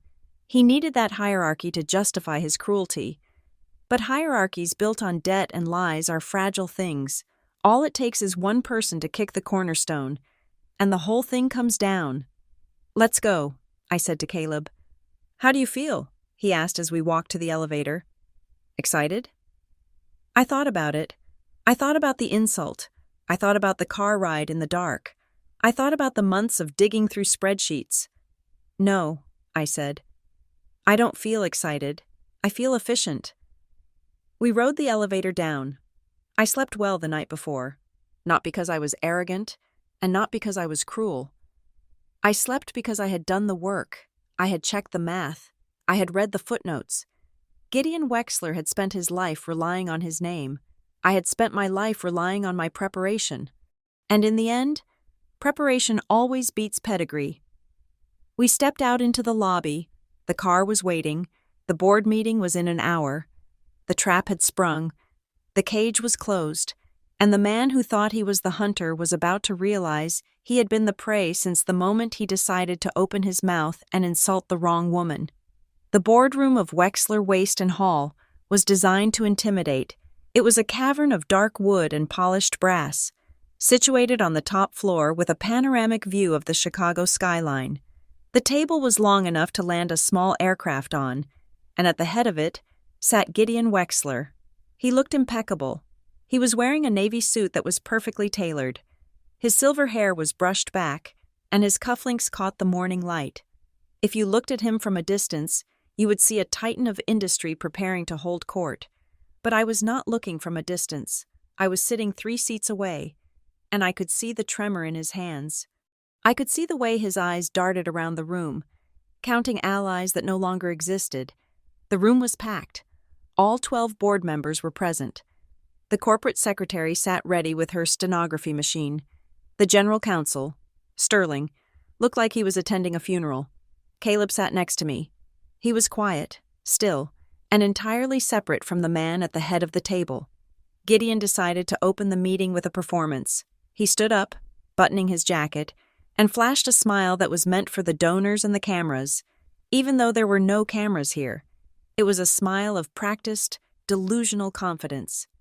"Ladies and gentlemen," Gideon began, his voice booming, "I want to thank you for gathering on such short notice. I know there has been a lot of noise in the press over the last 48 hours. Rumors, speculation. It is the nature of our business." He paused, turning his gaze directly toward me. "We have an offer on the table today from Blue Grove Capital," Gideon continued, his tone dripping with condescension. "It is an unsolicited bid from a logistics startup that believes it can run a legacy infrastructure company. While I applaud the ambition of Ms. Parker, we must be realistic. We cannot hand the keys of a century-old institution to someone who is simply looking to tidy up her portfolio. He chuckled, a dry sound that bounced off the walls. We have spent years keeping this company pristine, Gideon said, leaning on the table. We have kept the family name clean. We cannot let a little bit of temporary debt allow trash to clutter up the boardroom. He said it. He used the word again, trash. He said it with a smile, framing it as a metaphor. But everyone in the room knew exactly what he meant. He was betting that the board was still a country club. He was betting that they would hear the code word and remember that I was an outsider, a woman who didn't belong in their world. The room did not laugh. Harrison Ford, the audit committee chair, stared at his notepad. Simon Vance stared at the ceiling. Elena, the fund manager, looked at me and gave a nearly imperceptible nod. Gideon waited for the affirmation that didn't come. When the silence stretched too long, he sat down, looking slightly confused. I have the floor, I said. I did not stand up. I did not need to perform. I simply slid a black binder across the table to the corporate secretary. This is the formal acquisition proposal from Blue Grove Capital, I stated. It offers $22 per share. It includes a fully committed refinancing package for the $150 million of debt that is currently in default, and it includes a comprehensive restructuring plan. We know the numbers, Gideon dismissed, waving a hand. The price is irrelevant if the buyer is unqualified.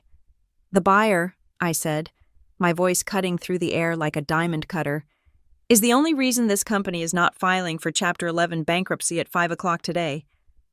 I opened my own copy of the binder. Let us review the timeline, I said. Gideon, you claim the company is pristine, yet, 18 months ago, a compliance officer named Sarah Jenkins filed a report flagging a vendor contract with Northlake Remediation Services. She identified that the company was billing $4,500,000 annually for work that was never performed. Gideon stiffened. That is an internal HR matter. It is a fraud matter, I corrected, because the authorized signatory for Northlake is Arthur Vance, your personal friend, your tennis partner. I looked at Simon Vance.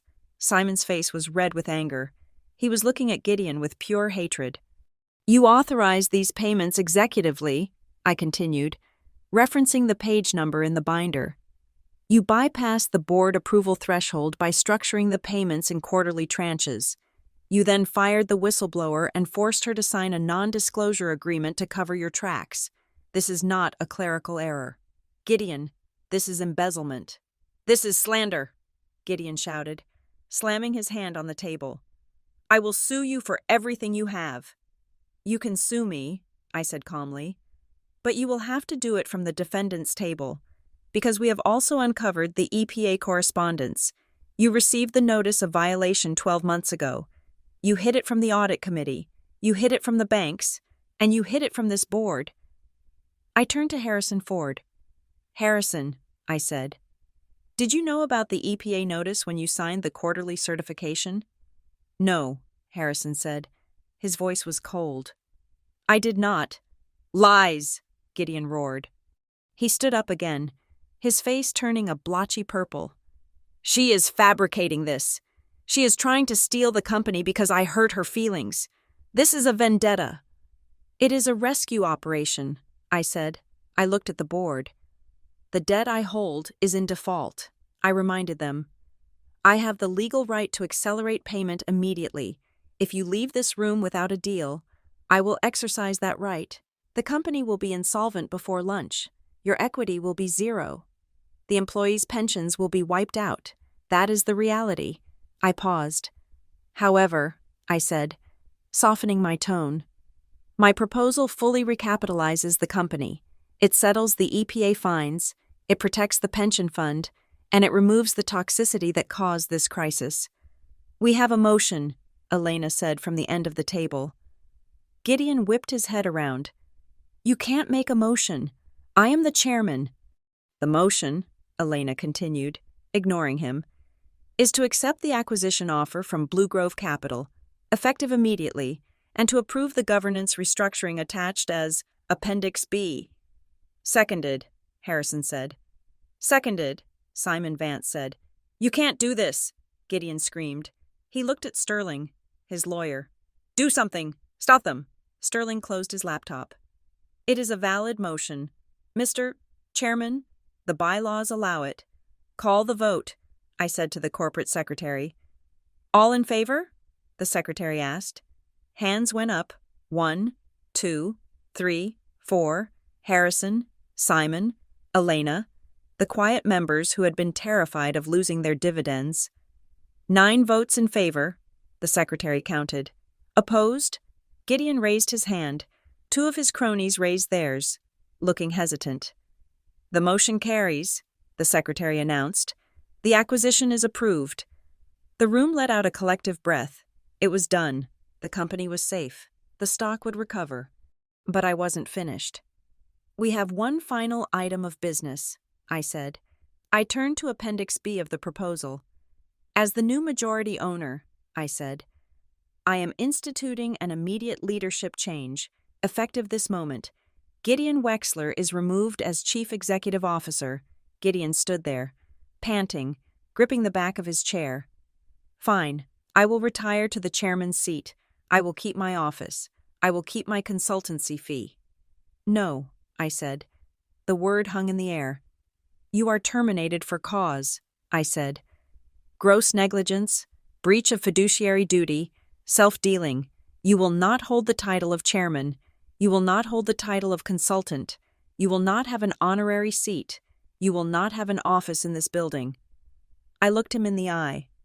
Security has already cleared your desk. Gideon, your access badge has been deactivated. You are no longer an employee of Wexler Waste and Hall. Gideon looked like he had been shot. The color drained from his face completely. He looked around the room, searching for someone, anyone, to step in and save him. This is my company, he stammered. My father built this. You can't just throw me out. I am the Wexler name. He looked at the board members. Harrison, Simon, you are going to let her do this? After 20 years, I made you all rich. You made us liable, Harrison said, not looking up. Gideon turned to me. His eyes were wild. This is betrayal. This is a coup. You are a thief. Meredith, you are stealing my crown. This is governance. Gideon, the board chair, a woman named Martha, who had remained silent until now, spoke up sharply. Not a coronation. You work for the shareholders, and you failed them. Gideon slumped. He physically shrank. The rage evaporated, leaving behind a hollow, confused old man who couldn't understand why his money wasn't working anymore. He looked at Caleb. Caleb, Gideon whispered. Help me, please. Caleb looked at his father. He didn't look away this time. He didn't flinch. It is over, Dad, Caleb said. Sign the papers. Go home. Gideon looked at his son, and he finally understood. He hadn't just lost the company. He had lost the audience. There was no one left to clap for him. He signed. He didn't read the papers. He just scrawled his signature with a shaking hand, the pen scratching loud in the silent room. Then he turned to leave. He walked toward the door, his shoulders slumped, his steps heavy. He looked like a ghost haunting a building that had already been demolished. As he passed my chair, he stopped.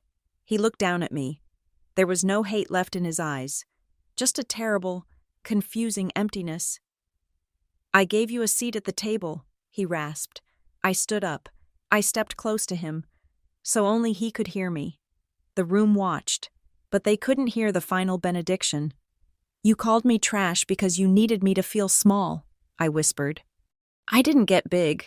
Gideon, I got prepared. He flinched. He looked at me one last time, seeing the woman he had underestimated, the woman who had turned his own arrogance into a weapon. Then he turned and walked out the door. The heavy door clicked shut behind him.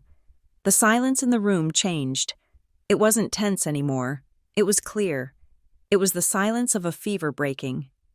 "Okay," I said, turning back to the board. "Let's get to work. We have a compliance audit to schedule." We spent the next 2 hours mapping out the transition. When the meeting adjourned, the board members came up to shake my hand. They were respectful. They were professional. They didn't treat me like a social climber. They treated me like the boss. Caleb waited for me by the door. When the room cleared, we walked out together. We walked through the bullpen of the executive floor. The employees were watching the news monitors. The stock was already bouncing back, up 6% on the news of the acquisition. They looked at us as we passed. They didn't see a scandal. They saw stability. We got into the elevator. The doors closed, sealing us in a quiet metal box. Caleb leaned his head back against the wall. He looked so small. "He was always small," I said. "The money just made him look big." Caleb looked at me. He took my hand. "So, what now? Do we ride off into the sunset?" "No," I said. "We go to work. I have a company to run. You have a therapy appointment at 4. Caleb laughed. It was a real laugh, light and unburdened. "Right. Boundaries." "Boundaries," I agreed. The elevator reached the lobby. The doors opened. Outside, the press was waiting. I could see the flashbulbs popping through the glass doors. "Ready?" I asked. "Ready," Caleb said. We walked out into the sunlight. We didn't walk out as a prince in a rescue fantasy. We didn't walk out as a tragedy. We walked out as 2 adults who had burned down the castle to build a home. I adjusted my sunglasses. I saw the reporters shouting questions. I saw the city moving around us. I thought about the word trash. I smiled. I was Meredith Parker. I was the CEO of Blue Grove Capital, and I had just taken out the garbage. Thank you so much for listening to this story. I would love to hear where you are tuning in from. So please drop a comment below and share your thoughts on the ending to connect and share your ideas. If you enjoyed this journey, please subscribe to the channel Jane Revenge Stories. Like this video, and hit that hype button so we can share this story with even more people.